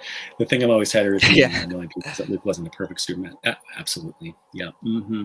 I should say, by the way, I don't know if I mentioned this. I'll just get to my last one, my 5th one here, for anyone sort of waiting in suspense for the full list here. And kind of ruined it. Yeah. No. This has been good. I hope it's been enjoyable for everyone. Thanks for jumping on, by the way. I know we've been sort of on the same panel a number of times, but I'm glad to get you here. It's nice to talk to you for because usually there's a whole bunch of stuff going on, so yeah. I'm always nervous when there's 6 people, and I don't like interrupting people, so it's trying to find that balance. It's tough to figure that out. If you've noticed in the past, I just butt in whenever I want, so if I'm on Matt's stream, I just take over. I read the comments for him and I tell him how to live. But the 5th thing is sort of a broad thing, and it's just kind of look, at the end of the day, the thing I'm tired of having to repeat is, in some sense, my own, and I feel a lot of people probably feel this way, it's my own sort of relationship to Star Wars and the expanding universe. I really like the old EU. It sounds like a silly thing to say. It's obvious, but it's true. I don't follow the new stuff. It doesn't mean I dislike it, right? So the thing I'm tired of having to repeat is that just because I don't follow the new stuff doesn't mean I'm out there to hate on the new stuff, right? If you've experience the new stuff and hate it, great, you've earned that, right? But I don't have a comment about it, right? And people often misinterpret my sort of comments I'll make about the structure of the new stuff, right? Or the rhetoric that they've used, right? They think that I'm critiquing the content itself. I've said a million times, where I haven't read the new stuff or watched the new stuff, I have nothing to say. Not following the new stuff is not the same as hating it. And I'd also say there's a related piece here as it involves sort of advocating for new EU. There's been this myth for years that the best tactic for getting more EU is for everyone who's on the EU to also follow the new stuff, because they go, well, if we like it, they'll Lucasfilm will like us more somehow. You know, have you heard this argument before? There's a version of Yeah. this, right, where it's Yeah. like no, like we should be a bigger tent by reading all the new stuff, and it's like no, I'm already a big tent by saying I like the old. I'm glad that you like the new. It's not for me. Let's both have more of everything, right? But there's just this kind of weird notion that, and it's, you feel like some people try and police the fandom in a way, right, where they go, you're not helping the quote unquote cause by not liking the new stuff. And it's like, it doesn't make any sense. You want to force me to like something that I just have no interest in liking. Why can't I like the old, you like the new, and then we all like everything? You know, like then we all just like new Star Wars. So really weird. But that's the thing that I just don't know how many more times I can say it, right? Like, I don't hate the new stuff. I don't know enough about it to hate it, right? You know, I just hate that there's not more of the old. That's it. Yeah, like, because Marvel and DC have been doing this for years with having multiple different runs and multiple different timelines and universes with the same characters. Nobody has a problem with that. So why can't we have two separate timelines? Well, I guess, and a third, like, non-canon timeline with this new anime stuff. But it's just frustrating because it's easy money. It's gonna make you more money. There's really no reason to do it other than, I just see it as spite. I don't know why else you wouldn't want to do it. And then, like, yeah, with hating the new stuff, I've watched the sequels. I don't like them. I like RK Outpost, but I'm not going to make a bunch of videos bashing the new stuff when I don't read it or watch it, so I don't have a right to talk about it. Though if I follow a lot of Facebook groups and stuff, and if I see them starting to bash the EU, I'll be like, well, look at your stuff, but I'll only mention the stuff that I know of. But I don't tend to start things unless somebody else brings up something. But I think Ryan, I agree that it's just, you should enjoy the stuff and not, like, I mean, Ryan, I think, is someone who actually does, I think he's involved in enough of the new stuff to at least have an opinion, although he also wants to be entertaining and stuff. And I get it, right? Like, I mean, who didn't enjoy, you know, like the response to The Last Jedi on YouTube alone created some of the funniest content, right, on the internet. You know, I mean, just people sort of reacting, right? You didn't even have to watch the movie to just enjoy the way in which some people were parodying it, right? But there's this real danger in our pop culture now, which is like, there are people who are more interested in the criticism of something than the actual show, right? You know, which says a lot about, by the way, the quality of shows these days, right? That like some random fan online can like make you more, you know, entertained, right, by their kind of ripping on it, whatever. But I mean, again, it's just not for me, because it's like, at the end of the day, it's like, look, I could go watch those new films and I could do hours of content ripping them apart, right? Yeah. I kind of don't care about that. I want to talk about the stuff I like rather. And again, so in the same vein, it's like no judgment on people who want to do that too, who just want to rip it down. It's just not for me, you know. But so it's a shame, but this is something I feel like for years we're going to have to. And this is one of these critiques too that comes from both sides, right? Where it's like new canon folks tell us that like we're wrong for not liking their stuff, right? They go, why don't you? It says Star Wars. And again, it's really simple. Lucasfilm told me it's different. That's why I don't follow it, you know? But conversely, I feel like we get this from even inside the fandom. Again, there's still folks who say, you guys are holding us back. And I don't know why they think this. They kind of have this belief that Lucasfilm is just ready to give us more EU if only we play nice. And it's like, no. All we did was wake up one morning in 2014 and they said our stuff was gone. So they're not looking to do us any favors. And you're right. You can't help but feel a little bit at this point that it feels a little bit almost out of spite, right? I mean, for years we had said, we have to wait till 2019. We have to wait to let the sequel trilogy have a chance. We got Marvel 108, which was sort of a surprise, right? But that took years of fighting by Marvel to get this to happen, right? And by the way, they want more. And I just don't know what they're waiting on. It's a shame, you know? And that's why at the end of the day, the only thing we do have is what was published. So let's enjoy that. And occasionally we get new things. Heart of the Jedi spiked in interest again, right? There's other little things that leak out there. And there's more things coming, by the way, and like that, which is really great. So we'll hold on to that. And I think the cool thing is this. In principle, there is nothing holding it back from continuing. It's just someone at Lucasfilm needs to finally just decide enough pain's been inflicted on us, right? So more Star Wars for everyone and more cash for them. That's the really confusing thing. The licensees want it. They know we want it, right? It's just who knows what they're waiting on. It's a shame. But this is a good duo. I absolutely agree with that. That is a fantastic duo. Anything they do in or out of Star Wars, I think, is pretty darn solid. What else do we got here? So, missed some comments here. Yeah, well, he's absolutely right, Small Time. I mean, I really looked. I really looked pretty favorably on the decanonization after a while. I remember in 2014, I felt the way a lot of, say, Fandom Menace folks on YouTube feel, like they're all angry and stuff. And I felt that way too. I think a lot of EU folks did in 2014, but I got pretty tired of that by like winter of 2014. I was just kind of like, okay, it's time to move on. And then when 2015 rolled around, I was like, it's time to get back, just like Matt, it's time to get back to enjoying this stuff, right? And then working really hard to advocate for more. And so once I kind of put the hate away, I go, well, cool, I guess I'm free, I'm liberated. I don't have to follow the new stuff anymore. So I dove back into a lot of things that I'd been neglecting for years, and I discovered some new interests too. So it's like great. They saved me money and I got to explore other franchises, right? So actually the joke's on them, but it's not a Meanwhile, protest. I'm still hoarding it because I'm going through it for the first time.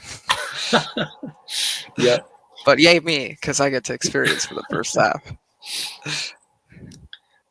I can't spend I every paycheck. I'm like, I only spend like $10 to $15 tops every paycheck because I gotta save that money, but I gotta get more of it. So I've been getting it all. I've been getting it all on Kindle because it's just cheaper that way. But I do plan on buying them all physically as well at some point, even if it gets expensive. But that will wait till I live on my own and making the big money, which I'm not making right now. So, well, and the real thing too is over time, and don't forget that also make sure you've got like the perfect display for it, right? Like you don't just want it. This is my trap. I've got it all like in boxes at the moment for a variety of reasons, but it's like you want it on the pedestal, right? Like it's like an altar, right? So, do you have so you get on Kindle, but like one thing that I think people forget is like Marvel Unlimited. It's a little bit of a cost each year, right, to get that. But like that's a great app because almost everything from the EU is in there comic-wise. So that's a really cool feature. I mean, it's you could take a year and get caught up in everything, and then but getting it physically matters because people said for years, oh, what are you worried they're going to take it away from you? And it's like, well, it turns out like some things aren't getting reprinted, right? And so it really matters to have those physical editions and stuff. So anyway, I think it's important to build that up,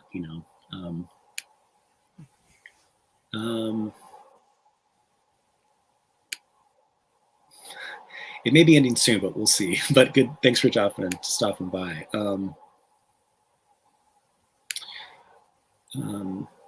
I read a little bit, so I've said this before, I actually read a little bit of the new stuff when it first came out. A couple of I have a couple of the early novels just as almost like an oddity of the fact that some were sort of like supposed to be legends but weren't. So I have those as part of the collection. They sort of sit at the very end of it, right? But I read some of the very early comics, and I've said this a million times, but I think there was a Chewbacca miniseries, there was a Lando miniseries. I read some of the Shattered Empire sort of like prelude to Episode 7 stuff, whatever. And with the Lando Chewbacca stuff in particular, and I really felt this with the Lando stuff. I just remember thinking, this does not feel like the big new restatement. They threw everything out just for this, and it was really kind of like insult to injury, where it just felt like this is something that could have been just another boring but in continuity sort of story within the EU. There was no reason to throw it out. It just felt it really kind of put me off to any more of the new stuff.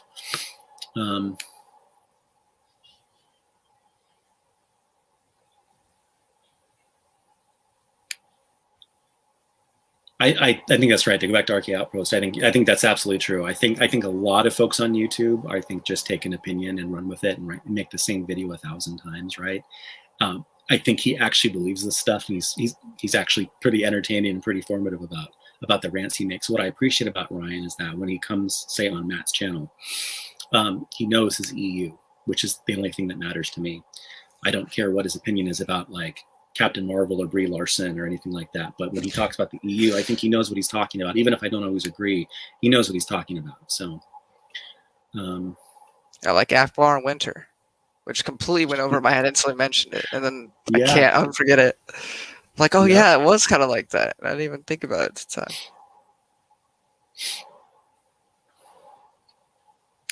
Yep, never let anyone forget this. This is just still one of the greatest stories I think of all Star Wars history. This is just one of the something we're all pretty proud about. Pretty neat, and it'd be neat to see something like this happen again. Who knows? Maybe something like this will happen with the Hungarian Han Solo novels that are being translated. You know, the first one's out now, Imperial Agent in English, and there are definitely a number of people working to maybe make something like this happen again. So we'll see what happens.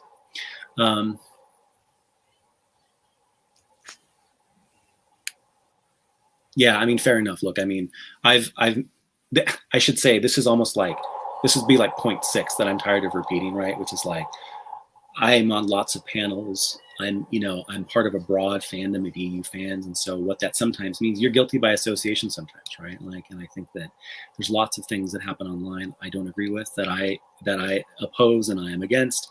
I am not a fandom menacer. I don't like that. I don't like them.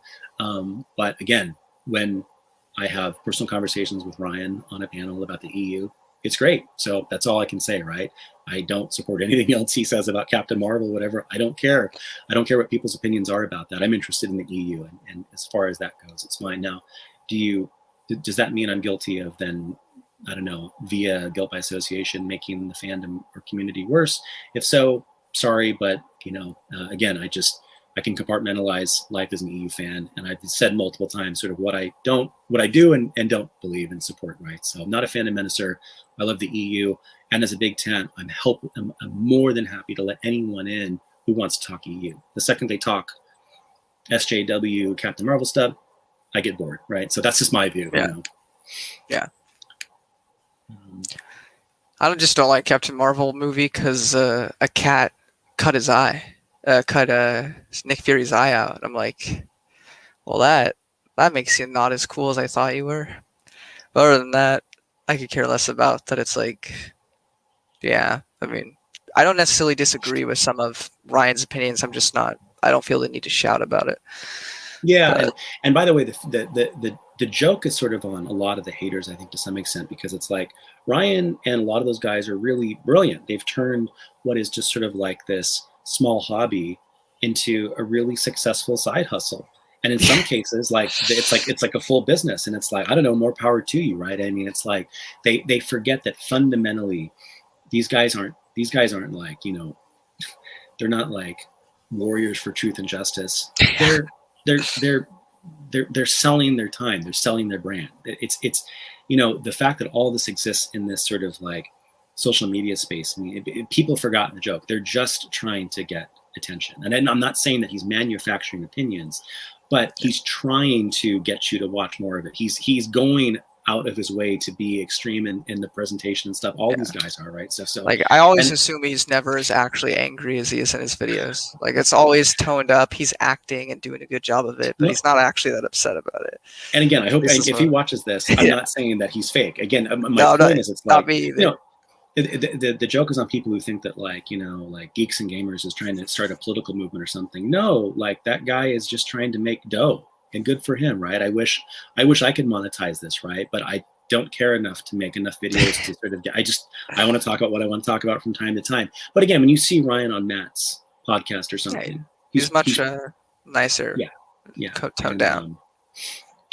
Except for when I said that Batman doesn't kill people. But I was just saying, I specifically said in one of the live streams, I was like, didn't he say in one like comic or something that weapons are for the weak or something like that? And then he just went off. He's like, let me show you. I got all this stuff on my computer ready to go so I can destroy you. I'm like, all right.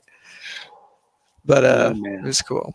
I think there's a really neat value to those podcasts that Matt do, like the More Civilized Age. And I think people similarly sort of miss the value. I think particularly for folks who for years have said that Matt is part of the problem because they think he sold out the Phantom Menace and all this stuff. You might remember all that drama from a couple of years ago. Blasphemers.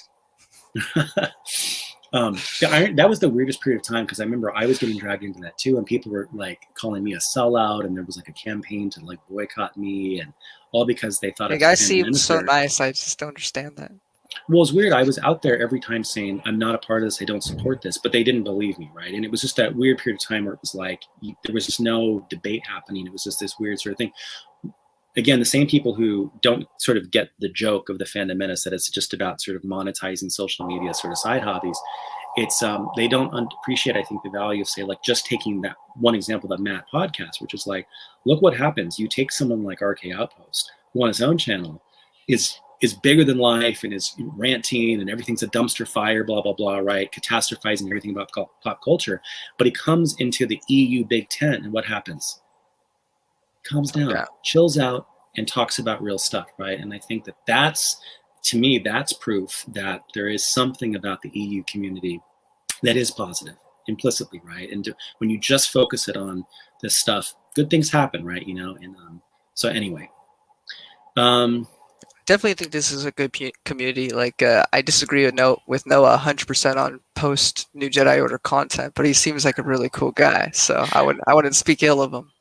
yeah, no, and that's the thing. In a way, I almost wish there were more disagreements about the content amongst people in the fandom. Just I to would show rather that we argue can with have somebody those disagreements. about the EU than argue about like the canon and not canon stuff. I would love Absolutely, that. and Like somebody can fight absolutely, me on Verge, I'll fight all day, or post New Jedi Order. Let's go.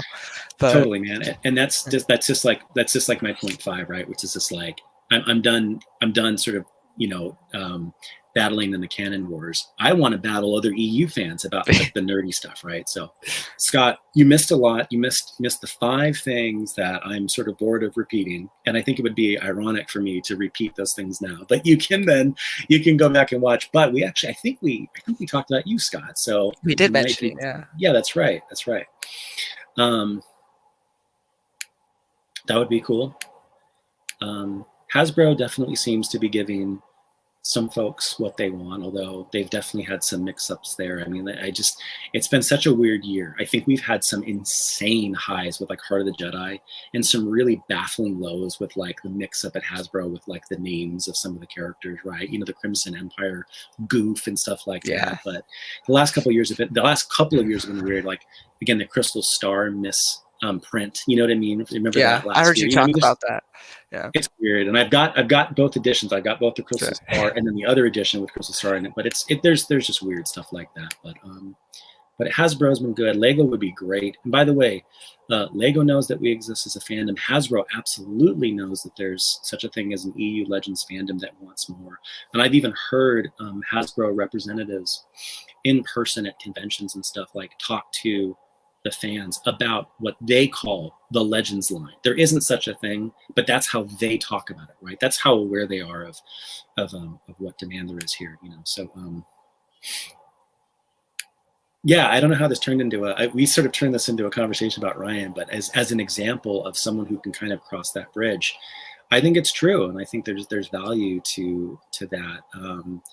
And again, you want to be careful about like not letting it can be two ways. There's a backwash in two directions, right? Like you don't want like the slow creeping sort of like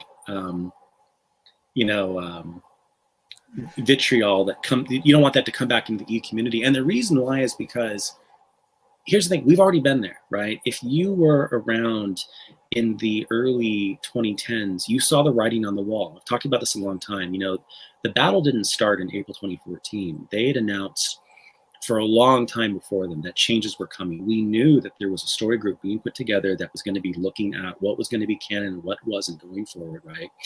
And they surprised everyone when they just wholesale threw out the lot, right? Anyway, the point is, like, there's been a battle brewing for a long time, at least as early as 2008, when some of us were sort of petitioning Leland Chee to sort of make sense of the Clone Wars from the very beginning, right? This has been a long time coming. So when 2014 hit, we were primed, right? We were angry, and that anger, I think a lot of people ran in a lot of different directions with it. I got tired of the anger, right? And I think in some ways, I think the fandom menace and whatever that broadly sort of represents, I think what they experienced post Last Jedi is in a way what we all experienced post 2014. It's just that lot of us sort of kind of, I'm, I'm not saying we're better. I'm just saying we went through this, right? And we did something different with it, right? They wisely monetized it. Okay, right? So Yeah. they're still stuck in that. And so I think there is a danger. It's like, okay, like enjoy it, be entertained by it. It can be entertaining as hell. Occasionally they're insightful about their critiques of pop culture too. But it's just like, it's just not what we do. It's different, right? We pass through that anger stage and we try to do something different with it. We're not as big. We're not as successful. We haven't monetized as much, but we always just intended narrow lane anyway, right? But that's the difference. We kind of went through that. And I remember when they first started, I remember thinking, oh, that seems familiar. But it's like, that was now like 4 years ago at this point. It's like, it's time, just from my point of view, it's time to find a different sort of tone, but again, it's not my thing, so I don't care. Like, they don't tell me how to act. I don't have to tell them how to act either. Yeah. It's funny. There's sort of the sense too, Chris or Matt is, the reason I said Chris is I saw someone say this. Thank you, Papa Witch, for saying I'm positive. He said, you guys were referring about Matt. Matt is really positive. I try to be positive, but sometimes I'm not. Again, sometimes I'm not afraid to say things I'm critical of, right? And again, that's the danger too. Sometimes this would almost be another addendum to this list, right? Other things I feel like you have to repeat, where it's like, every once in a while I'll be misrepresented by something. And I mean, again, like I'll go out of my way to say a set of things and preface this and provide context. And then the comments just sort of, they don't get it. And so there's this thing that happens too, this pressure from inside the fandom occasionally to sort of like, you have to keep a smile on your face the whole time. Otherwise, Lucasfilm isn't going to give us more Legends, as if we're not allowed to sort of just be intellectually honest, right, about like all the things we think and stuff. So again, like, I think it's okay to say that you don't like Crystal Star. You think it's a horrible book, but guess what? You're still a hardcore EU fan. It's okay to say that, like, you don't like what they did to the EU in general. It's okay, Yeah, or you don't like Allegiance and Choices of One by Timothy Zahn, but you're still going to read them because you paid for them. But right, I found those such a chore. But yeah, which I read those before the Thrawn trilogy, so I was. Oh, whoa, interesting. Yeah. Oh, I forgot to mention. I read those too, but I completely forgot that I read those until just now. What was your first book? My first book was the Darth Bane Path of Destruction, because I'd played the KOTOR games prior. So I did that. I skipped ahead to the movies and watched the Clone Wars and stuff, and then I forgot to mention the Han Solo and all those, and then the Allegiance Choices of One after episode 4, and I completely forgot that I read those, but because they were that forgettable to me. But I try to enjoy them. But no, I have a hot take. I don't. Pretty much every single Timothy Zahn novel except for the Thrawn trilogy, and I've heard great things about Outbound Flight, so I'll probably love it when I get to it. But every single other book I have, so like, what was it? Survivor's Quest, forgettable. And then the Hand of Thrawn duology, I enjoyed it, but it was far too long. It could have been done in one book. I don't know why they stretched it out to 2. It felt like it took forever to finish. But those are my controversial opinions on that. No, it's I feel you. I mean, I think that I think there's maybe it's wishful thinking, but I do sense this like slow realignment around Zahn, right? And I think like I've often said that I think Allegiance is probably his last good book, but I think when I say that, I think that it's because I think there was a germ of an idea there that I was like so fascinated by, right? The Stormtrooper idea, the whole aspect with them, I thought was really cool, and so I wanted so needed the parts with Mara Jade. I heard so many things going into the EU about Mara Jade. This may have not been the best place to start my experience with her, but I was really expecting, I don't know, to really enjoy her, and it was there. I didn't hate it. I didn't love it. It was just something that was there. And then the stuff with Luke and everything was completely, I just didn't care for it whatsoever. That could have been completely taken out of it. The book wouldn't have changed that much. But here's my hot take. I don't think Zahn writes Mara as well as other writers. So I'm sorry, So anyway, I mean, and it's partially not fair. It's partially not fair to go back and evaluate some of her early appearances or even the Thrawn trilogy in the light of everything else we got, because I think that the writing in general, the EU got better, got stronger, got more got more adult, got more in depth, got more interconnected. A variety, it obviously it played an amazing role in sort of kind of resuscitating the EU. There are good things about it, but I'll tell you something. I've said this a bunch of times too. I have struggled to go back and reread that and enjoy it on the same level, and always have the nostalgia and always have the other things. But it also feels really sort of like, I don't know, a lot of the characters feel one-dimensional, a lot of the subplots feel sort of blah. So I'm just not a huge fan of his, and I think that like maybe that's hot take-ish, but I think there is a general realignment. Then again, maybe this is just a super elitist opinion. At the end of the day, it's still one of the best things to recommend, right? But again, I think Allegiance is. I always want to quasi defend that, right? But I don't think that there's anything that is probably more sort of like indefensible than sort of like placing Scoundrels where he did in the. That's another thing. I haven't read it, but I listened to Matt talk about it, and that sounds awful. I'm dreading reading it, but I'm gonna do it because it's EU. Well, you're right. Well, exactly. Yeah. And the irony is, right, you're totally happy to have it, right? And you're like, I wish there was a sequel. I wish there was a trilogy of choices of one in Allegiance. But yeah, I mean, I remember, same thing where I remember when I first heard the idea of Scoundrels. And then when I saw the cover art, I go, oh, cool. I am so down for this. And then I go, and then the first second I find out where it's placed, I just go, everything just deflates, and I go, oh God, another thing. And that's when you realize that you could almost look back and be like, maybe the EU was starting to unravel, right? Clearly, Leland Shee was just like no longer saying no to anyone, right? And clearly Zahn is just carving out Z canon. He's just deciding to do what he wants to do, and it's really untenable, I think, given everything else the EU was. Well, this is good. I'm glad. Yeah, I mean, Matt has definitely been a good gateway to a lot of folks. It's good. It's good. And I think everyone that's on the big YouTube sphere, you and Matt and OG Star Wars and RK Outpost and all you guys, I think you're all pretty great OG EU fans. That the fact that I get giddy anytime I go on Matt's streams, or the fact that I'm here with you, and you're just normal people, but I get so excited that I get to talk to other people who care, because my family doesn't care. My friends could care less. So this is the only place where I can talk about it with people. Well, I feel the same way, actually. And I'm glad to get to know you and stuff too, because I mean, I remember, it sounds crazy to say, but I remember a time when I was young thinking that like I was the only person on the planet who still cared about Star Wars. When I was sitting there reading some of these like really early books in the 80s and stuff, I'm just thinking, yeah, it's just me and like maybe George Lucas himself. How did I know?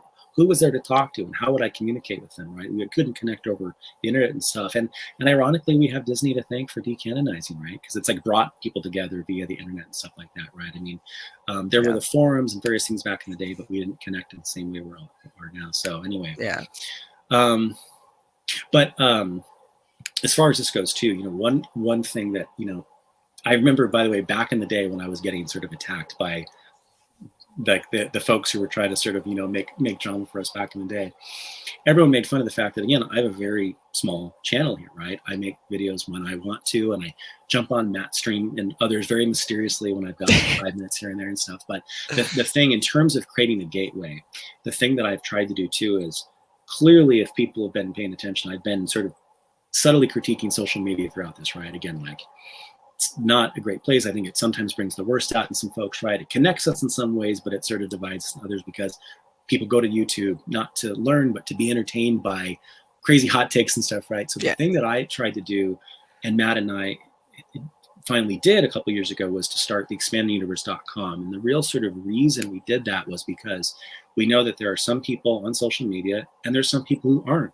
including, by the way, with the major exception of YouTube, someone like Matt Wilkins, who doesn't have a Facebook or a Twitter and stuff. And so we knew, obviously, that there were tons of people out there like us who wanted to learn more about like the EU itself, what was happening to the EU. Is there a movement to keep it going? Are there other things like Twin Suns to just do good in the name of the EU? And so what I wanted to do was to try and capture that, because there are still tons of people who, it seems old-fashioned now, right, but who don't already have their point of view made up, who Google answers to questions about Star Wars, and who then find something like that site, right? And so I haven't spent time building this up. I've spent time building that up, and actually it's sort of surprising how many people are finding that we're still getting more traffic there sort of through the side door than people sort of like every day clicking the URL or finding a link through like our Facebook or Twitter. So it's very encouraging to know there are tons of people out there Googling like really weird Star Wars questions, but they're somehow able to find the site and then be another gateway through. So if anyone wonders sort of like where I am in the many months that pass between my videos, it's sort of kind of helping to kind of keep that going. So that means you need to go to theexpandeduniverse.com and follow it. And follow, yeah. Right. There's your ad for the there's your ad. Or the cool thing is, you know, or just Google a random question and just hope that it's in one of the results. That's the other thing, right? You know, so it's amazing how many people we found by not even having to tell about it, right? It's cool. So kind of growing the community slowly but surely over time. And who knows, maybe someday when everyone gets tired of social media and it all falls apart, there'll still be the website, right? Google won't ever go away. So that's the hope, right? So if people get tired of vitriol online, they'll still find that. So that's my hope.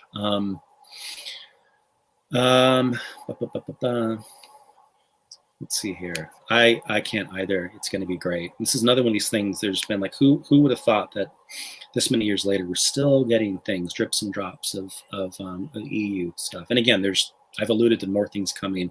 There are things coming beyond just the rest of these Hungarian novels, hopefully. But there's definitely things out there. Let's see here. Me Too, it makes absolutely zero sense that Lucasfilm or Del Rey or something hasn't been able to release this.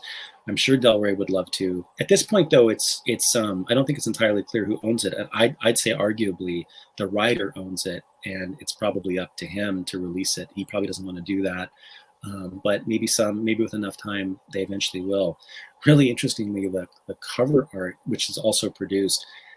This is amazing. I passed this opportunity up a couple of years ago because it was way beyond my price range, unfortunately. But the cover artist got permission to sell the original cover art to Escape from Dagu, and someone bought it. So someone out there has one of the coolest obscure EU artifacts hanging on their wall.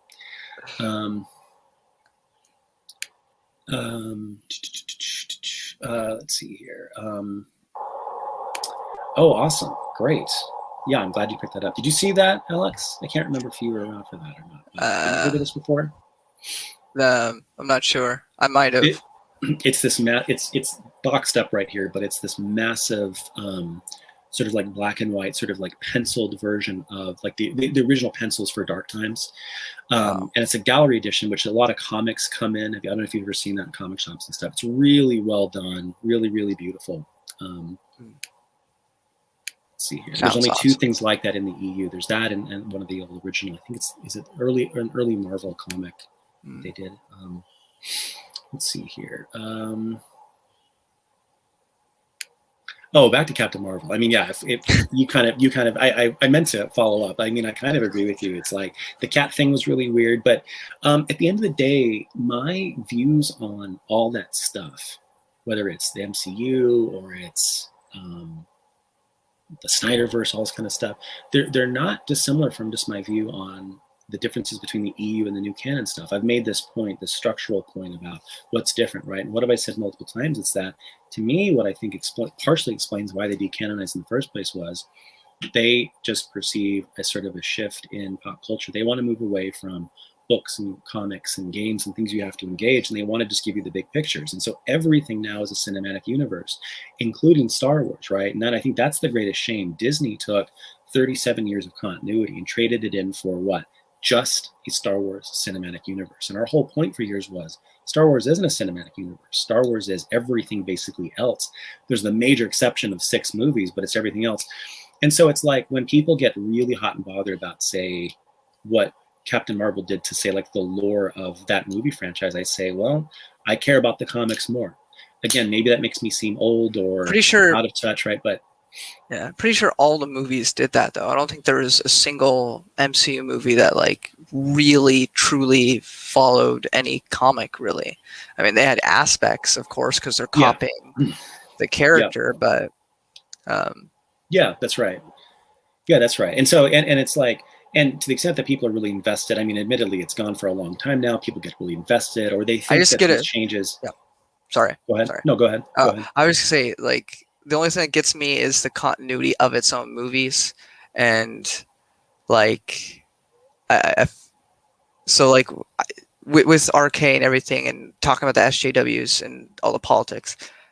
I'm not going to make a YouTube video yelling about it, but like, it's okay if you want to talk about issues in real life. But like with Falcon the Winter Soldier, that was like the last thing I watched, and I decided I'm going to stop. Like, I haven't watched Loki. I'm not going to watch whatever else comes out. I really like Spider-Man, so I might cave on that because I really like Spider-Man. But they brought in the whole thing with like the cops and stuff, and it was a very small thing. It wasn't like this huge thing. But I'm like, if this is an issue, then why hasn't it never been brought up before? The only reason you're bringing it up now is because you think it's an issue in real life, but it's not established as an issue in the movies. Everybody seems relatively equal and stuff. Their issues aliens right now, not and Right. people, but Right. But that's the only thing. But yeah, no, fair enough. No, and I mean, and to clarify too, I mean, you'd be lying if you didn't admit that. Of course, this stuff is being stuck into a lot of pop culture, right? I mean, a lot of things are being politicized, and a lot of, in ways that don't feel like they flow from the rest of the material and stuff. So yeah, you can't deny it. I just don't care about it. I mean, you know, but or like when I watched I tried giving the Supergirl show on the CW a chance, and I was like, it's okay, it's okay. Yeah. And then you get to season 2, and they start making jokes about the wall and Trump, and I'm like, guys, in your universe, on your planet, you have a female president. Trump is not the president on this universe. So why are these jokes being made? They don't make sense in the context of your world. They make sense outside, but not in your universe. And so that sort of stuff just checks me out of the entire experience when you start bringing in real world stuff and it doesn't even make sense in your own universe. It'd be like if Palpatine started talking about Republicans and Democrats and bringing up real life issues. It'd be like, what? Okay, well, that's not the politics that I was interested in Star Wars. But yeah. Speaking of Supergirl, by the way, I never got past the first season, but I have to admit, at the time, it was like my absolute number one guilty pleasure. Absolute number one guilty pleasure. I didn't mind looking at whatever her name is, that season, and also I was a huge Smallville fan, and so I sort of thought, okay, this is kind of got a little bit of the feel, and when I found out that what's his face was actually Martian Manhunter, I was like, okay, finally we're gonna see some good stuff there. I mean, from everything I hear, it didn't really continue in a really sort of good manner, but though it was a very small thing, but the only thing I kept up with by the end of the whole Arrowverse like thing on the CW was Arrow, because that's the one I stuck around with, because I thought the first 2 seasons were actually really great. Season 3 kind of dipped. Season 4 I thought was pretty awful, and then it bumped back up again with season 5. I thought that was the best season since season 2, but they had this huge Crisis crossover near the end of its run, and they actually had, for a second, they traveled to another Earth, parallel dimension, and it was the Smallville universe, and you actually got to see the guy who played Clark from Smallville grown up. See that. That was a really cool part. That, regardless of the rest of the crossover as a whole, I thought that was wonderful. So I enjoyed seeing him. I dipped back in just for that, and I loved it. I absolutely loved that. It was so cool. There was a couple of crossovers, right? I remember. And they also had Kevin Conroy. Kevin Conroy played Batman in the 90s animated series, though he was like a bad Batman on this earth. But it was still cool to hear his voice and see him in a live action role. So they were trying to do kind of like a Flashpoint-y sort of like Thomas Wayne type thing there, right? Or was he actually playing Bruce Wayne? No, he's Bruce Wayne. It's like in this universe, like everyone like died or whatever, so he's like a killer now or something. But Ryan would have a problem with that because Batman kills people. So that's right. Just because it happens in comics doesn't mean that they should do that, though. That's what I'll say. Right. Okay. Fair enough. They had the guy who played Constantine. Oh yeah. Show up, right? Yeah. And he showed up on Arrow first, but yeah. That's right. He's dipping around like all the shows because everybody likes him. No, Arrow is very good. I thought Arrow was very good, and I've never seen Flash, though I want to. And that's not true. I saw one episode with Gorilla Grodd. I was like, oh, that's cool that they went. Yeah, I watched the first 2 seasons. I really enjoyed it. The 3rd season wasn't as good, but I enjoyed it. Season 4, it not only did I just kind of stop caring, but then they also again kept bringing stuff like that. This entire episode dedicated to like everything was about feminism. Like the whole episode had like jokes left and right, left and right, left and right. And like, guys, I just want to see the boys speed fast. I don't Sure. understand why this is in there the whole episode, but it's one thing if you make a joke like once or twice, I get it. Woman power, they're awesome, but you already have amazing female characters, so why do you need to constantly do these jokes? But yeah, and then I kind of Sure. stopped watching after that. I kind of stopped watching all the CW shows except for Arrow, but that at least ended, so it's saved from continuing on into getting worse. So Yep, fair enough. I mean, some people say that was probably maybe the EU ending has saved it from something, right? You know, some people make that argument. Yeah. Pablo made that argument in 2006. He said maybe it should end precisely to ensure that it never gets messed up again. That's interesting, isn't it? But you know what I think they should always do? There needs to be an old school Justice Society show. Yeah. Which well, I know they had the Justice Society in one of those CW shows. They didn't do much with them, but they just had an episode where they kind of made an appearance. Oh, or really? or was it the Justice Society of America or something like that? But they had them in an episode. There's an old episode of Smallville where they did that, and Jeff Johns actually wrote it. And I mean, there's some of the corny elements of Smallville associated with it, but I thought there was some really cool things. Like you finally got to see like a really good Hawkman, but a really, really good Dr. Fate. So I'm just a fan of like the kind of those older school sort of DC characters. And I've heard that Dr. Fate is going to be in. I think is there a rumor? Is it true? Dr. Fate's going to be in the next. Is it the Shazam? Because Hawkman's going to be in the next Shazam sequel, and I think Dr. Fate might be as well.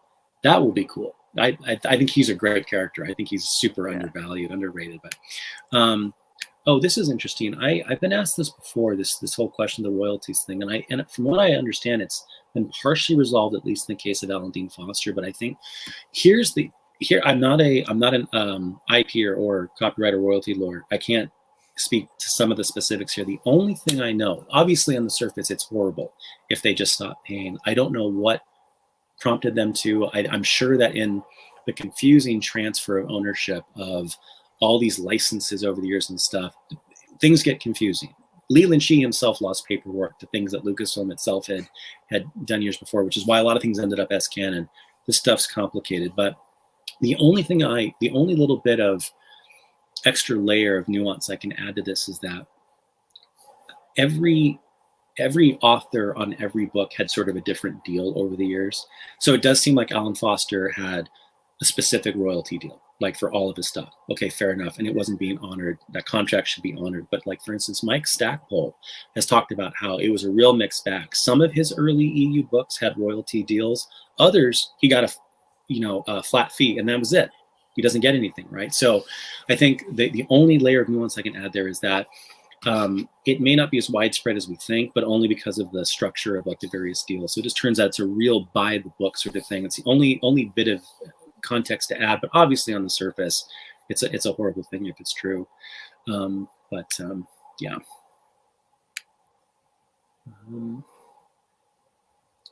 I've missed a lot of comments here. Let's see here. Oh yeah, you gotta go. I think this is in reference to Scott, you won't believe what we said about you. Yeah, we said such horrible things. I like, by the way, Scott's picture here, which I think is the champion of the Force. I'm thinking it's the UK version. Scott can tell us. It looks a little different, right? There's the font of Champions of the Force looks very UK early Bantam era. Crystal Star, the best EU book. Now that's a hot take. I haven't read it yet, but I've heard so much about it that I probably will enjoy it when I read it. You might, might. And I think I would recommend, because that's like the only. Yeah, sorry, that was the only one I like skipped because I heard bad things about it, so I just skipped it when I went through the EU. But I shouldn't have done that. But I'll have something new in that post episode 6 content when I get to it. Well, that's good. I think it's the ultimate case of it. It's time for more people to read it rather than just repeat what they think they're supposed to say about it. Now, In fairness, I did this a couple years ago too, and I want to defend it, but I think there's parts of it that totally work. I think some of the dialogue and characterization is off, but I don't think it's the worst book in the world. And I think people talk about it like it's just this like car wreck, and it's like, no, it's not. It's an early Bantam book within a sci-fi adventure, and people get mad about it because they go, you probably heard this without having read it, so no, it's not really a spoiler. They go, oh, the twins get kidnapped again. It's like, yeah, it kind of made sense in the context. So it's like it's not the worst thing. I don't think it's the worst thing. And then when characters from that book show up in other books, and I get upset because like, oh man, they showed up in another book and I didn't read it, so now I don't know the context for that like one pony person that's a part of the team, or they described it weird as like a horse person or something, and I was like, what? There was a horse person? How did I miss this? But it was in Crystal Star, so. It is funny though, given the almost the meme-y kind of impact that Waru has had on the fandom. It is a shame that like you don't see more of him really, or more of Waru. It's sort of surprising. That's the one weird thing where it's like kind of comes out of the blue and then kind of goes away. So maybe there should have been an entire, I don't know, comic run about Waru or something. Hey, I'd read it. Look at Scott keeping the card games alive. So Scott's been writing this great series of essays for the website about sci-fi. I've been really enjoying those, Scott. So keep them up. I'm like, whoa, these are so cool. If I used to collect like Pokemon cards, I should have been collecting those cards.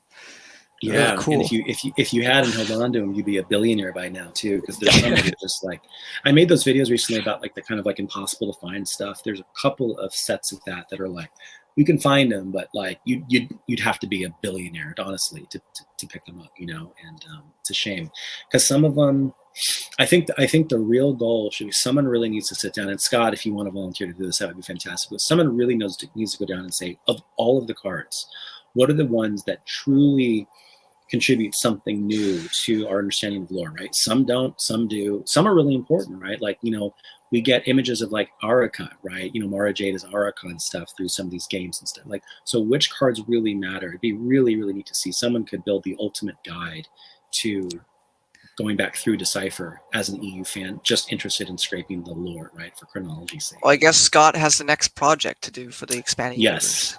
That's right. Yes, Noah. I think. Yes. Yeah. Noah is quality autism. Yeah. Quality autism is Noah. Noah is let's see here. What else did we miss? Absolutely, totally, second and third, and quadruple that. And like Drew Carpershin has asked about it all the time, and he says he would love to do it as well. So again, it's another thing that we're just waiting on someone to give the green light. And although I feel like at this point, I know that I heard this. But I, just in the interest of being totally fair, don't quote me on this. I don't want to be perpetuating a rumor. But again, I know I heard this somewhere, and I think I actually even heard it from Pablo. But just with all that preface aside, BioWare, it's my understanding, has the license to actually commission EU novels on their own. That's part of that package, that license package, right? And maybe at some point that expired, or maybe that will expire along with the general BioWare license next year or whenever it happens. But it's like, so even they potentially have the green light to make something like that work. But my understanding is that so much has changed internally there that like maybe there's just not the will or the desire or whatever, right? But it's a shame. But it seemed like of the stuff we got, you go look at any of those old books, Revan, like there's that kind of co-branding, right? And I think they had the independent license to do that. Look, I guess we'll never know because I doubt they're going to move in that direction. But thank God they're still giving us some short stories here and there, and not to mention expansions. But yeah. What else did we miss here? Yeah, I hate to say it, and it's like it doesn't give me any pleasure to say this, but I just feel like it just feels true, right? It's unfortunate. I wish he was rained a little bit more, and there's a variety of factors there, but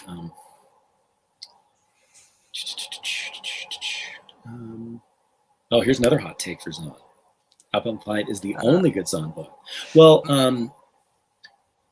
I do really love the Thrawn trilogy, so I don't think I can agree with that, but I haven't read Up on Flight, so I don't have an opinion on that. So it's funny, I talk about Allegiance being the last good book. Scott here says it's his only good book. I wonder how operative that word is. Does Zahn have a great book? Do you think that the Thrawn trilogy is great, or is it just a good series? I'd probably say it was great. I don't think it's perfect. I do think it's great because I love the X-Wing books, which I read prior to the Thrawn trilogy because I'm really anal about chronology. But once I got to the Thrawn trilogy, I mean, everybody says it, but it just felt like that would be the 7, 8, and 9 that you would watch. Absolutely. Like everybody felt exactly like how they would feel, and I don't know, the whole thing just oozed those OT movies. Thrawn in that book, being Thrawn, was great, and that's why I use my profile for my second channel. Oh But, yeah, that's right. But yeah, that's why I'm really excited to read Outbound Flight because that's like a younger him, so he's probably not as high tier brain as he is in the Thrawn trilogy. But just getting into art at that point. Yeah, just getting into art. Yeah. Well, no, I can't deny it. And you're right. It feels a little cliche. You feel a little silly sometimes saying it, but it's true. It's not a cliche. It does have a feel. It's got the feel of the old stuff. It absolutely could have been those. And I mean, that's the way many of us thought about it at the time. It was. They had the 2008 Clone Wars. They had the 2008 Clone Wars. So even though the actors are old, if you really wanted to, you could just do a Clone Wars, but like season 7 was, because they would put the full budget into that. You get a season 7 type Clone Wars 2-hour movie with them, with all the people reprising the roles because you only need their voice. So that could have been a possibility. Right. I'll highlight this because someone agrees with me. That's true. That's my hot take, right? Fair enough. Yeah. He is, I thought how stuff happens in Legacy of the Force was handled very well. I did not get upset about it. I don't want to spoil anything, but I know where you're headed with that, and I'll just say this: like the big thing to spoil, I'm so mad about to this day, was spoiled for me before I read it. It was just one of those things where it was just like being like the advanced press and everything. It was just spoiled, and it was just like, well, that stinks. That stinks. Yeah. But I will say that if something's done well enough, being spoiled actually doesn't matter because you can still appreciate the execution, right? And I feel like it was funny. I know J.J. Abrams' whole thing is like, don't spoil. Everything is sort of centered around this big reveal. That's kind of his. And I'm like, why? Like, principally, like, if it's done well enough, who cares? Like, I can still enjoy things I've seen before. Spoil it, make it strong enough to be spoiled, but still be great, right? Yeah. Another hot take. That's all this is about. I'm going to retitle this video "Hot Takes." These are like the hottest takes of all time. Hottest takes with Christopher Nelson. Let's see.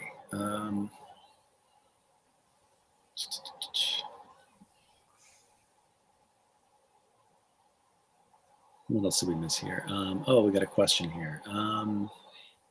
What is this question? Are the 3D comics non-canon or out of canon? Oh, that's interesting. You know what? I mean, I think they're in continuity, but let me get back to you about that. Those are not discussed enough. I should highlight that.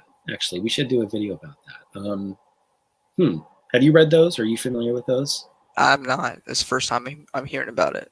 Oh, really? Okay, check them out. And they actually came with like little glasses and stuff. And I think it's been a long time, but I think they're still available. You can find them on secondary market, and they're reprinted in places and stuff too. But Papa Wedge, this is a great question, and you kind of stumped me for the time being because I just haven't looked into this in a while. But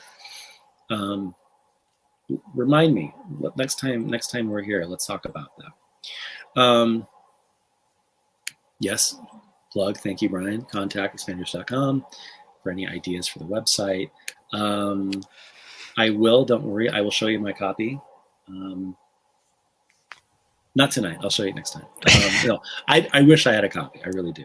Wink, wink, I wish I had a copy. Oh my God, I missed so many comments here. That's really sweet. Thanks all the time. I really appreciate that. Oh my gosh, look at who's been here this whole time. Hey, I had no idea. That oh my gosh. Sucks in your opinion. I'm so behind now. He does. He's the worst. He's overrated. Truly. With that Kip Durant looking haircut. Oh my goodness. Or Kite if we're going by Meg reviews. It's Kite Durant. Wild. Oh crap! I know you got to be careful. You got to be careful what you'll say. Yeah. Don't be Can't compliment Matt. He'll get prideful and get full of himself. He's a secret Travis lover. Oh, Absolutely. that's another thing. I haven't read the Republic Commando books. I know that Matt hates Karen Travis's books. From what I read from Legacy of the Force by her, I thought her books were the best out of the 9.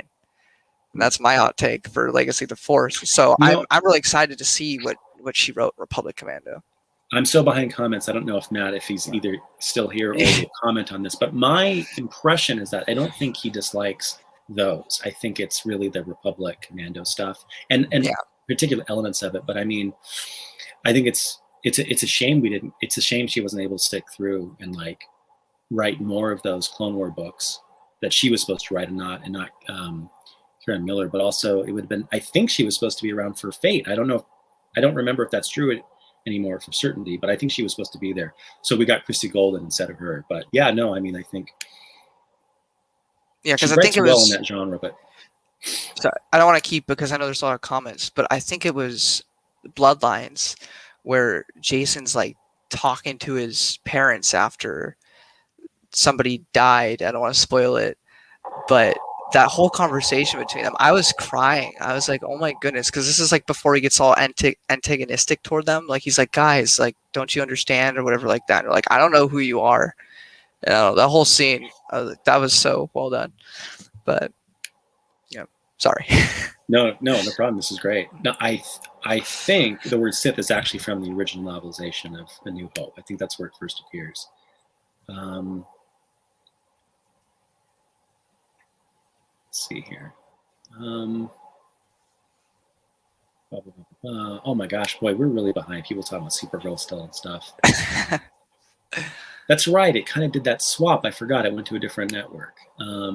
Yeah, came to the CW. It was on CBS originally. Is this right? Huh, I don't know. I know I've read the word Sith in the novelization of A New Hope. I just don't know. I presume it was there from the beginning. Hey. Hello. Dylan. It's Dylan. His couch. People were talking about your couch in the stream, and there we go. Why? What is Sorry, so... Matt. Matt says it, so I figured I'd keep the tradition. You know, yeah, this couch thing's really become like the new thing, you know. But it's amazing because every once in a blue moon, Dylan, you're behind or you're in front of a bookshelf, and wow, it's so exciting to get a different backdrop, you know. So it makes me wonder why, once every 6 months, you decide to do it over there. So my general rule is whenever something that's being recorded and is a little more official is when I get to the bookshelf, because the bookshelf is just it's just right. It's right in front of me. There. Okay. Yeah, but I don't have a table, so what I have to do is I have a chair that I have to bring to the middle of the room, and then I have a TV dinner that I basically tenor tray that I put my laptop on, right in front of the bookshelf, and that's how I get the shots with the bookshelf. That's why that's not the default. The couch is the default because it doesn't require any setting up. So for quick streams like this, it's just easier to sit on the couch. Whereas if I know we're recording something ahead of time and it's going to be a little more professional, I put up the stuff and get the bookshelf ready. Okay, I've just changed my idea. The third billboard needs to be buy Dylan a table. buy this man a table. He's earned it. Are you talking about? Oh no. This is interesting. Going back to the Sith thing. I don't know what the context is here, but this is interesting. So even before they decided on what Dark Lord of the Sith even meant, there's this speculation about why. I don't remember if there's an official explanation somewhere, but why Darth is the chosen title for Sith. Have you guys heard this? The theory, it's that Dark Lord of the Sith is just shortened to Darth, the Dark Sith, right? Darth. Mm-hmm. Have you heard that before? Yeah. No. I don't know if there's a canonical take on that, right? But that's my headcanon at least.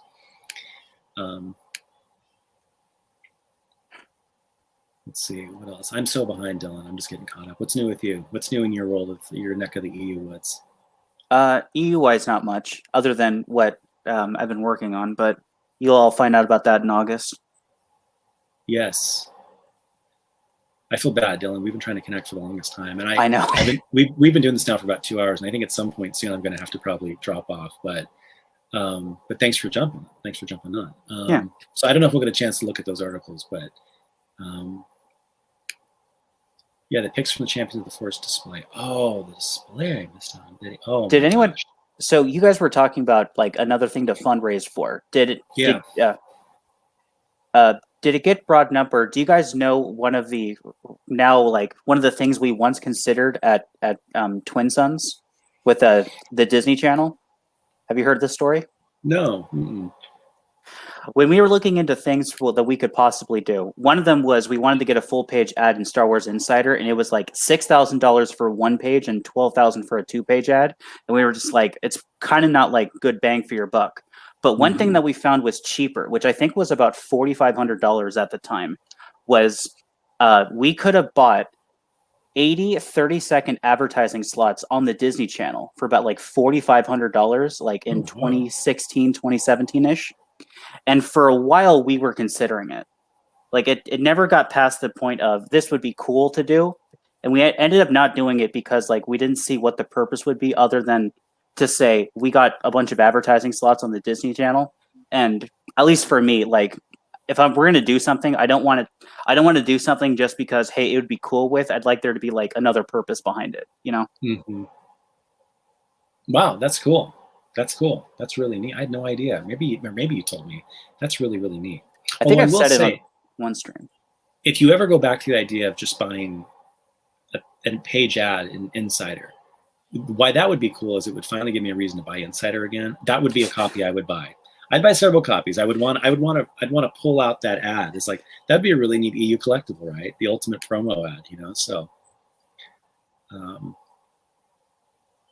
yep. Again, Karpashin, he's totally open. He's open to all this stuff, man. And that's just what's so crazy. It's like he's one of a long list of EU writers who's a fan who wants to keep going, you know. So there's a ready-made body of people ready to get back to work.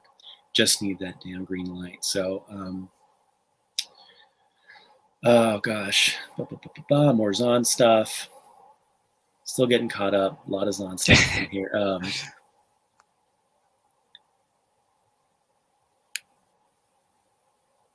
Is this? Oh, did we talk about this, Matt? I'm so sorry if I kind of stole back an idea that I gave. Oh my gosh, I can't. I something like will flash my mind, and I text Matt and I go, hey, this would be cool, because I know realistically I'm not going to get to it anytime soon. And then out of the blue, something like this happens, and I stole it back. So should I mention that thing we were talking about last night, or should I save that for an article? No, do it. One thing I was looking into recently, and I kind of talked on our Discord about this a little bit, but like not a lot of people picked up on it, was I've been looking into finding the exact publishing dates for books. And I found that like well over half of them from 1976 all the way up until 2007 were over half of them were all on the first of the month. And I thought that's kind of really weird. So when I started to look into it more, I was getting all these off Wikipedia, and I was like trying to see like, well, is the Wikipedia dates wrong? Because, you know, Wikipedia being Wikipedia, you don't really, you can't really trust it these days.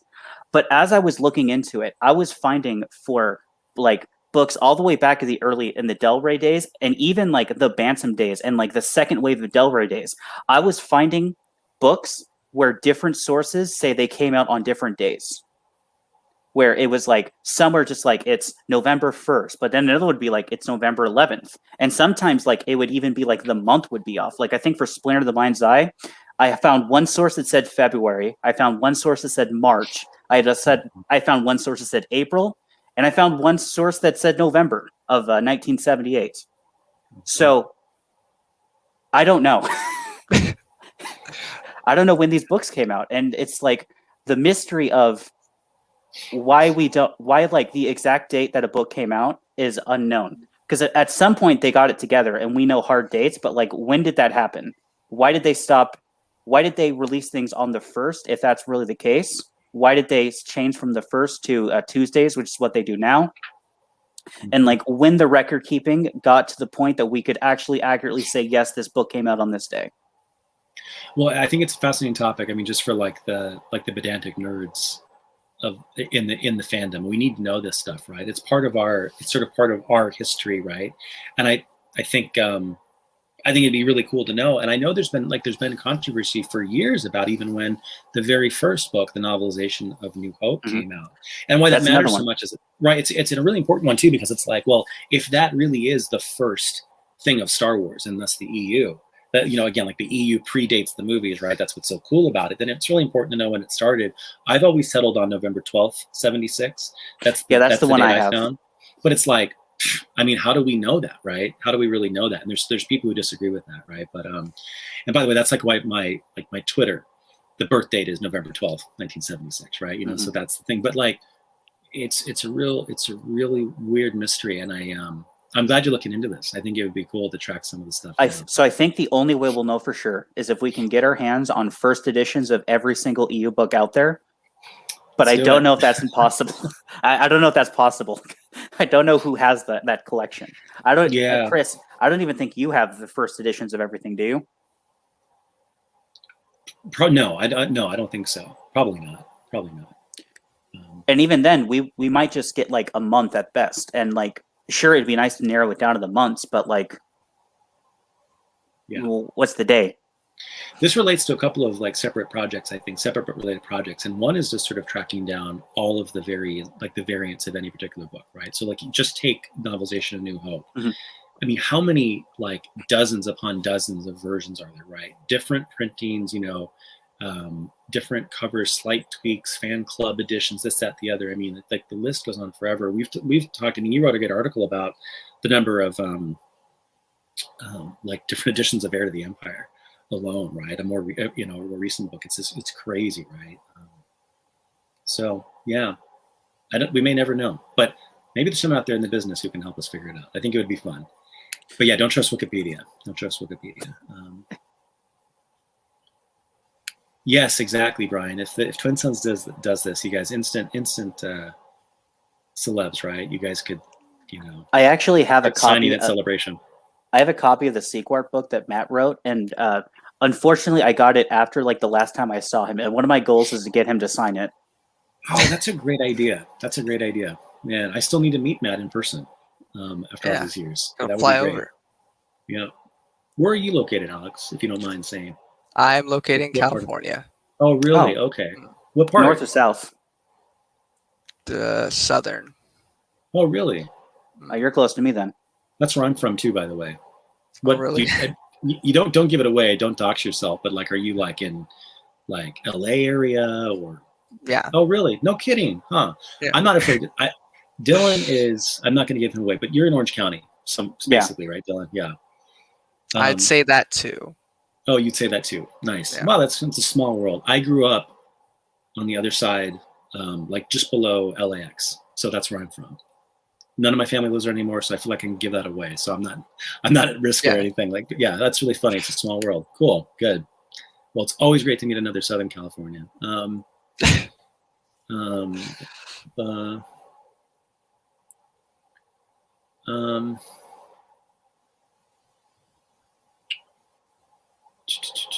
What else did we miss? I wonder what this was in reference to. That was probably was with, you saying first editions. Yeah, the first editions. Well, it's funny because I mean, I'm thinking. I mean, in most cases, I have the books like from when they came out, right? And occasionally, if a book was super hot, like you probably don't have the first edition because it's like if it took me, I don't know, X number of weeks to get to the store or something, right? But it's like some of the early stuff, like. Yeah, who has the first edition Luke Skywalker from the Star Wars from the Adventures of Luke Skywalker by George Lucas? Right. I mean, like how many of those exist? How many of those are out on the market right now? And what are they going for? Right. Do you want to see my copy? But that's a good question. It's a good question. That I'm really bummed because my my Splinter of the Mind's Eye was original, and I lost that one. That's a bummer. That's one that I'd had a long time. You know, that was that grew up with me, right? You know, and that's gone now. That's in a trash heap somewhere. Unfortunately, I lost that in a flood. But what else here? What else? I'm just getting caught up. Oh my gosh, here we go. Hey, Hello. Noah. Hello there. We've been occasionally talking about you. I was telling them how I was your Good morning. stalker. Let's see here. Oh no, that's right. Yeah, it's the Matt Wilkins hater. All of his wrong opinions on a Denning hater. Yeah, he's more of a Denning hater than a Matt Wilkins hater. Yeah, no. That's why he has an entire section on his Discord dedicated to Matt Wilkins. And doesn't he have a Denning one too? Hold on, let me check. Yeah, it's just it's just one on hating Denning. Yeah, Denning hate. There it is. I mean, he's entitled to his opinion. He's wrong, but he's entitled to it. I don't think he's completely wrong.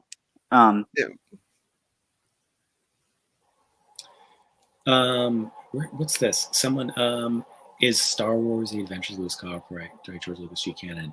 No, and that's what's so kind of weird about elements of the hierarchy of canon. No, it is not. So yeah, go figure.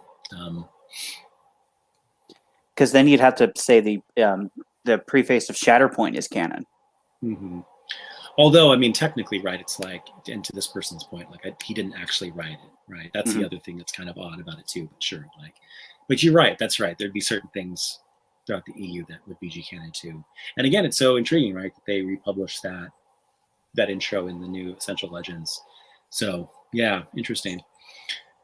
I think we got caught up. Oh my gosh, wait, did we? I'm not sure. Close. Yeah, here we go. Bring on the Denning hate.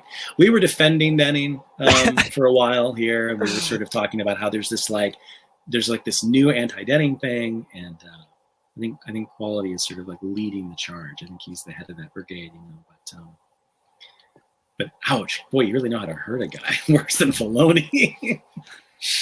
I don't know if he's worse than Baloney. That's a deep cut. Yeah. Filoni bad about continuity. Denning, Dylan, what's your take? Is Denning a bad writer? Or is it that people just don't like his choices? I don't think he's a bad writer on a technical basis. I think I also think to a certain degree he was not as good as on continuity as a lot of other people. I think the Vergier retcon is probably the biggest proof of that. I discussed that earlier. Yeah.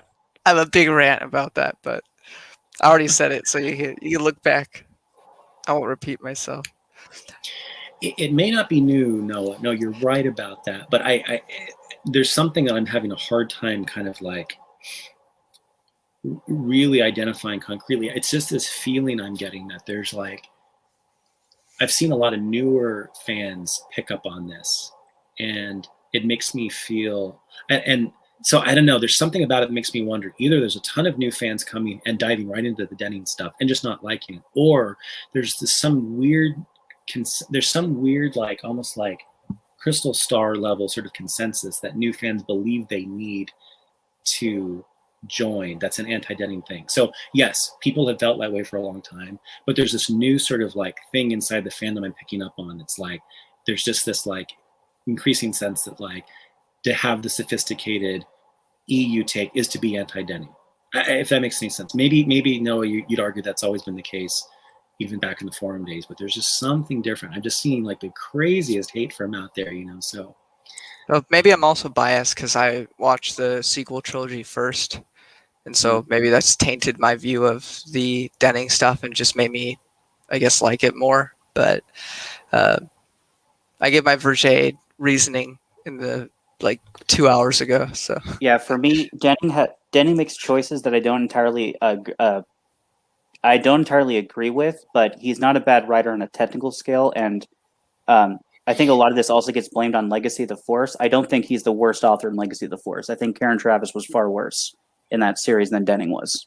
That's weird. I have the opposite opinion on that. I think Karen Traviss had the most interesting books out of all of them, except for Invincible. Yeah, except for Invincible, because that was the finale. But I don't know if this means that Two Star Wars Nerds is here. I must have missed them if they are, or if they're just we're tagging them. But if I missed them, I'm sorry. And if you're still around, thanks If you for are still. stopping by. If you are still here. Yeah, I really like this channel, and I hope folks go and check them out and subscribe. They do a lot of really good. For anyone interested in positivity, they are extremely positive channel. They are. Fun channel, and they're building a really good sort of scene over there. And so, and Binge watched all their videos in like a Did day. you really? Yeah.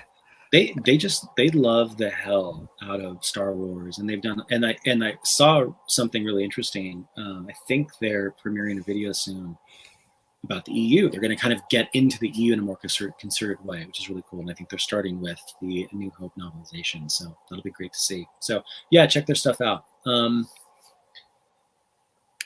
Here we go. Finally, a proper Denning take. Okay, good. The old guy swinging back into to defend. See, I think that's another. I think that's another aspect of this is that I think that like there's like cycles to what like the fans of something love and hate. Like it becomes popular to love something, so everyone loves it, and then that becomes overbearing. So then the people who hated it start like setting their voices because they're tired of getting out loud about like spoken, and then like that becomes the norm. And because like the best example of this I think is Timothy Zahn. When all this started, Timothy Zahn was probably the hottest writer out there, like at least within Legends fans, highly praised. And now almost all of them are like, yeah, he's good, but we've kind of come to the point of like he's really overrated as a Star Wars author. I think that's more of the consensus take at this point, whereas 7 years ago he was the best of all of them. Well, I came into it later, so I don't think I have the other people really influencing me because I kind of missed that whole train of talking about the EU and who's the best author and stuff and arguing about that because I came in. I don't remember when did The Last Jedi come out when I really started looking into it. I think it was 2015, something like that, 2016. And so I came into it late, but I will say with your Verger comment, as I told him, shortened, condensed version, Luminaya is a Sith lady. Mm-hmm. Sith like to tell half-truths. They like to tell half-truths. So, and we only have her voice on the matter. So how do we know that everything she's saying is accurate? I think that's a great retcon to put it in universe. However, I think Denning's off the record comments on this it's a good enough retcon that I'll accept that within universe that Verger wasn't a Sith, Luminaya is lying. It's just that Denning's off the record comments on this indicate that he didn't take that interpretation and he was blatantly either maliciously or through he was like going against continuity. That's fair.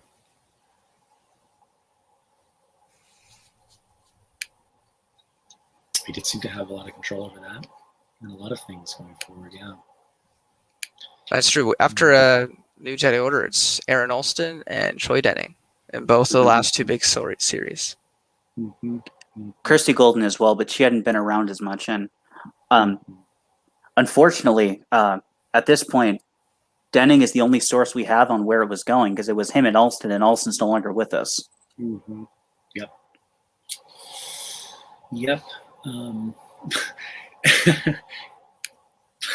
There you go.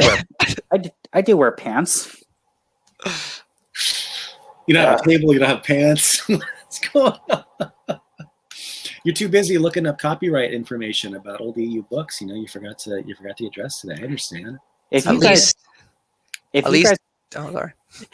could see how many Excel files I have in regards to what I'm working on.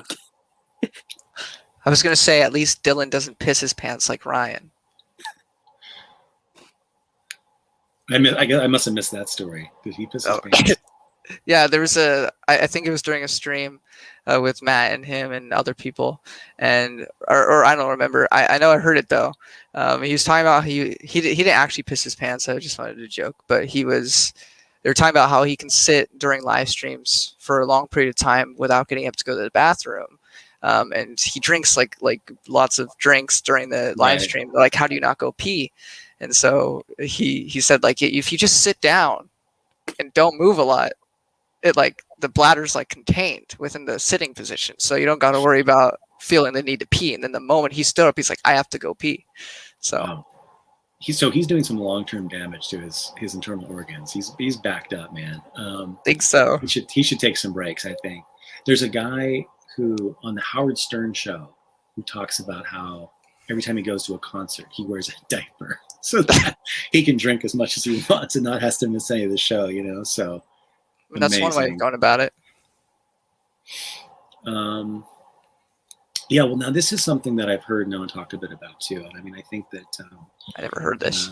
and he showed a clip. Oh, do you have a take on this? Well, Dylan? the problem with this take is that it's such a spoiler with what he did that like you can't really talk about it unless people are caught up to Fate of the Jedi.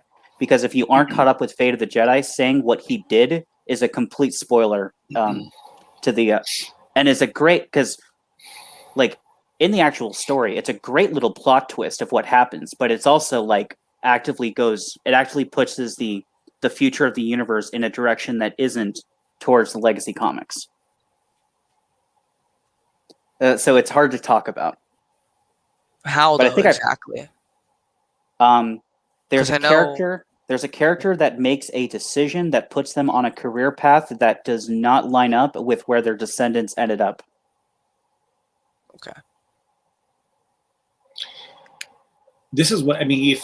Denning effectively says something like this on that panel, right? And I forget where Yeah. it was, but I've seen the video, and it's kind of like, okay, fair Mhm. enough. And it's the sort of thing that you would almost expect like Leland Shee to say now or something, right? You know, just some Yeah. kind of BS kind of thing. But it's unfortunate. It's unfortunate, and again, it's just one of those weird things where it's like, you know, you have to wonder, as great as he was, in my opinion, at least in terms of some of the contributions to lore and stuff. You look back and you wonder, was the EU starting to organically unravel on its own? If Mhm. authors like him, with his power in the continuity, is saying things like that, is joking about those things out loud, at the end of the day, that's one of those pillars that starts to unravel. If the authors themselves aren't paying attention, then anyway. So. And again, this is again the tragedy of us losing Alston was that in that panel where he says this, Alston is the one who kind of walks him back on that and like kind of saves it with like, well, actually, no, we're still like working on it, and kind of like comes in as like the, hey, you can't say things like that, and yeah. Tom Beach is great. Yeah.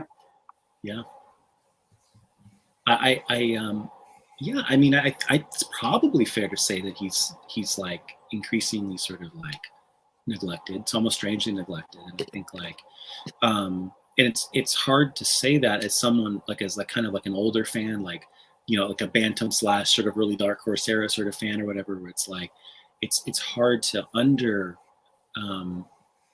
or it's hard to overstate, I think, like his impact. But like so much has come since, and given the way in which he had to sort of leave the universe, it's a shame. Yeah, he's someone who should still be contributing to it, or at least should have been up through 2014, but obviously for writer reasons wasn't. So it's a real shame. My opinions are extremely strong.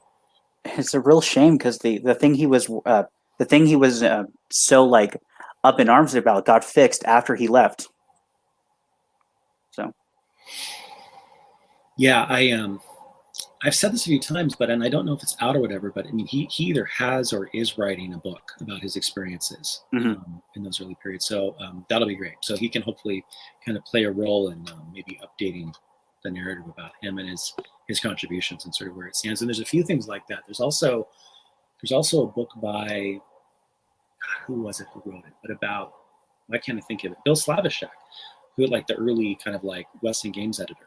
Who wrote about his early experiences and sort of, in his view, helping to sort of like kind of found the expanded universe through all those games. And so there's a number of things like that we're starting to finally see. And I hope more EU authors do that, like kind of write their kind of literary memoirs, right? It'd be really neat to get some more insight there. And I think that's where we can maybe get a little bit more glimpse beyond getting a new story. If we just hear from some of these authors where they would have wanted to take the story, that would be good enough for me.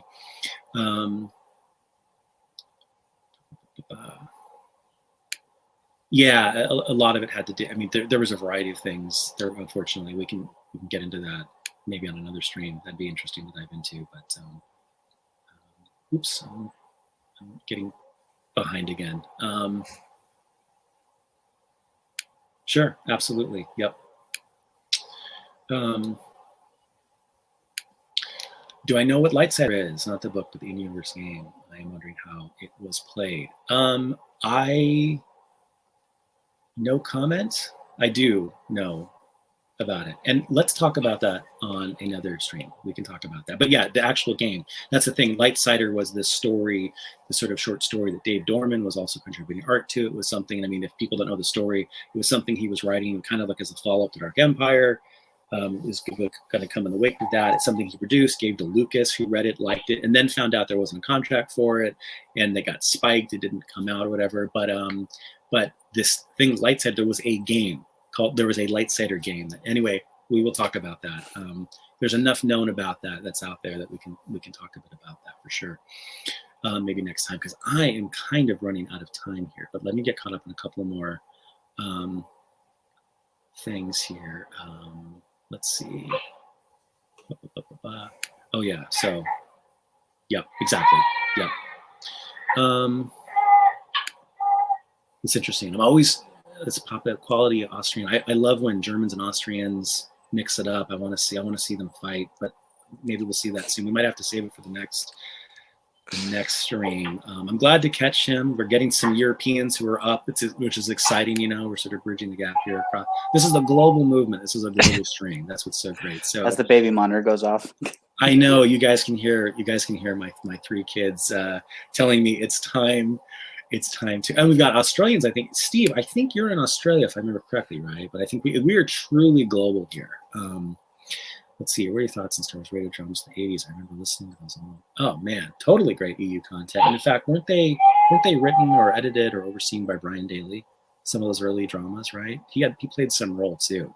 So great stuff. They're really fantastic. I think they're sort of another strangely neglected kind of early kind of quasi EU sort of thing for people to pick up. I wish more people listened to them. Okay, well, with that, my kids are now telling me it is time to go. Alex, Dylan, everyone else in the comments, thanks so much for sticking around. So many people to urge you guys to go and subscribe to two Star Wars Nerds, Matt Wilkins. Of course, everyone's already subscribed to them. If anyone else has channels, shout out now in the comments. Please subscribe to everyone. Let's grow this community and have fun and love the EU. And if people go back 2.5 hours ago, they can find what my ostensible purpose was, the 5 things I'm tired of repeating. But I had much more fun talking about all this other stuff. So thanks for helping me do it. So bye-bye.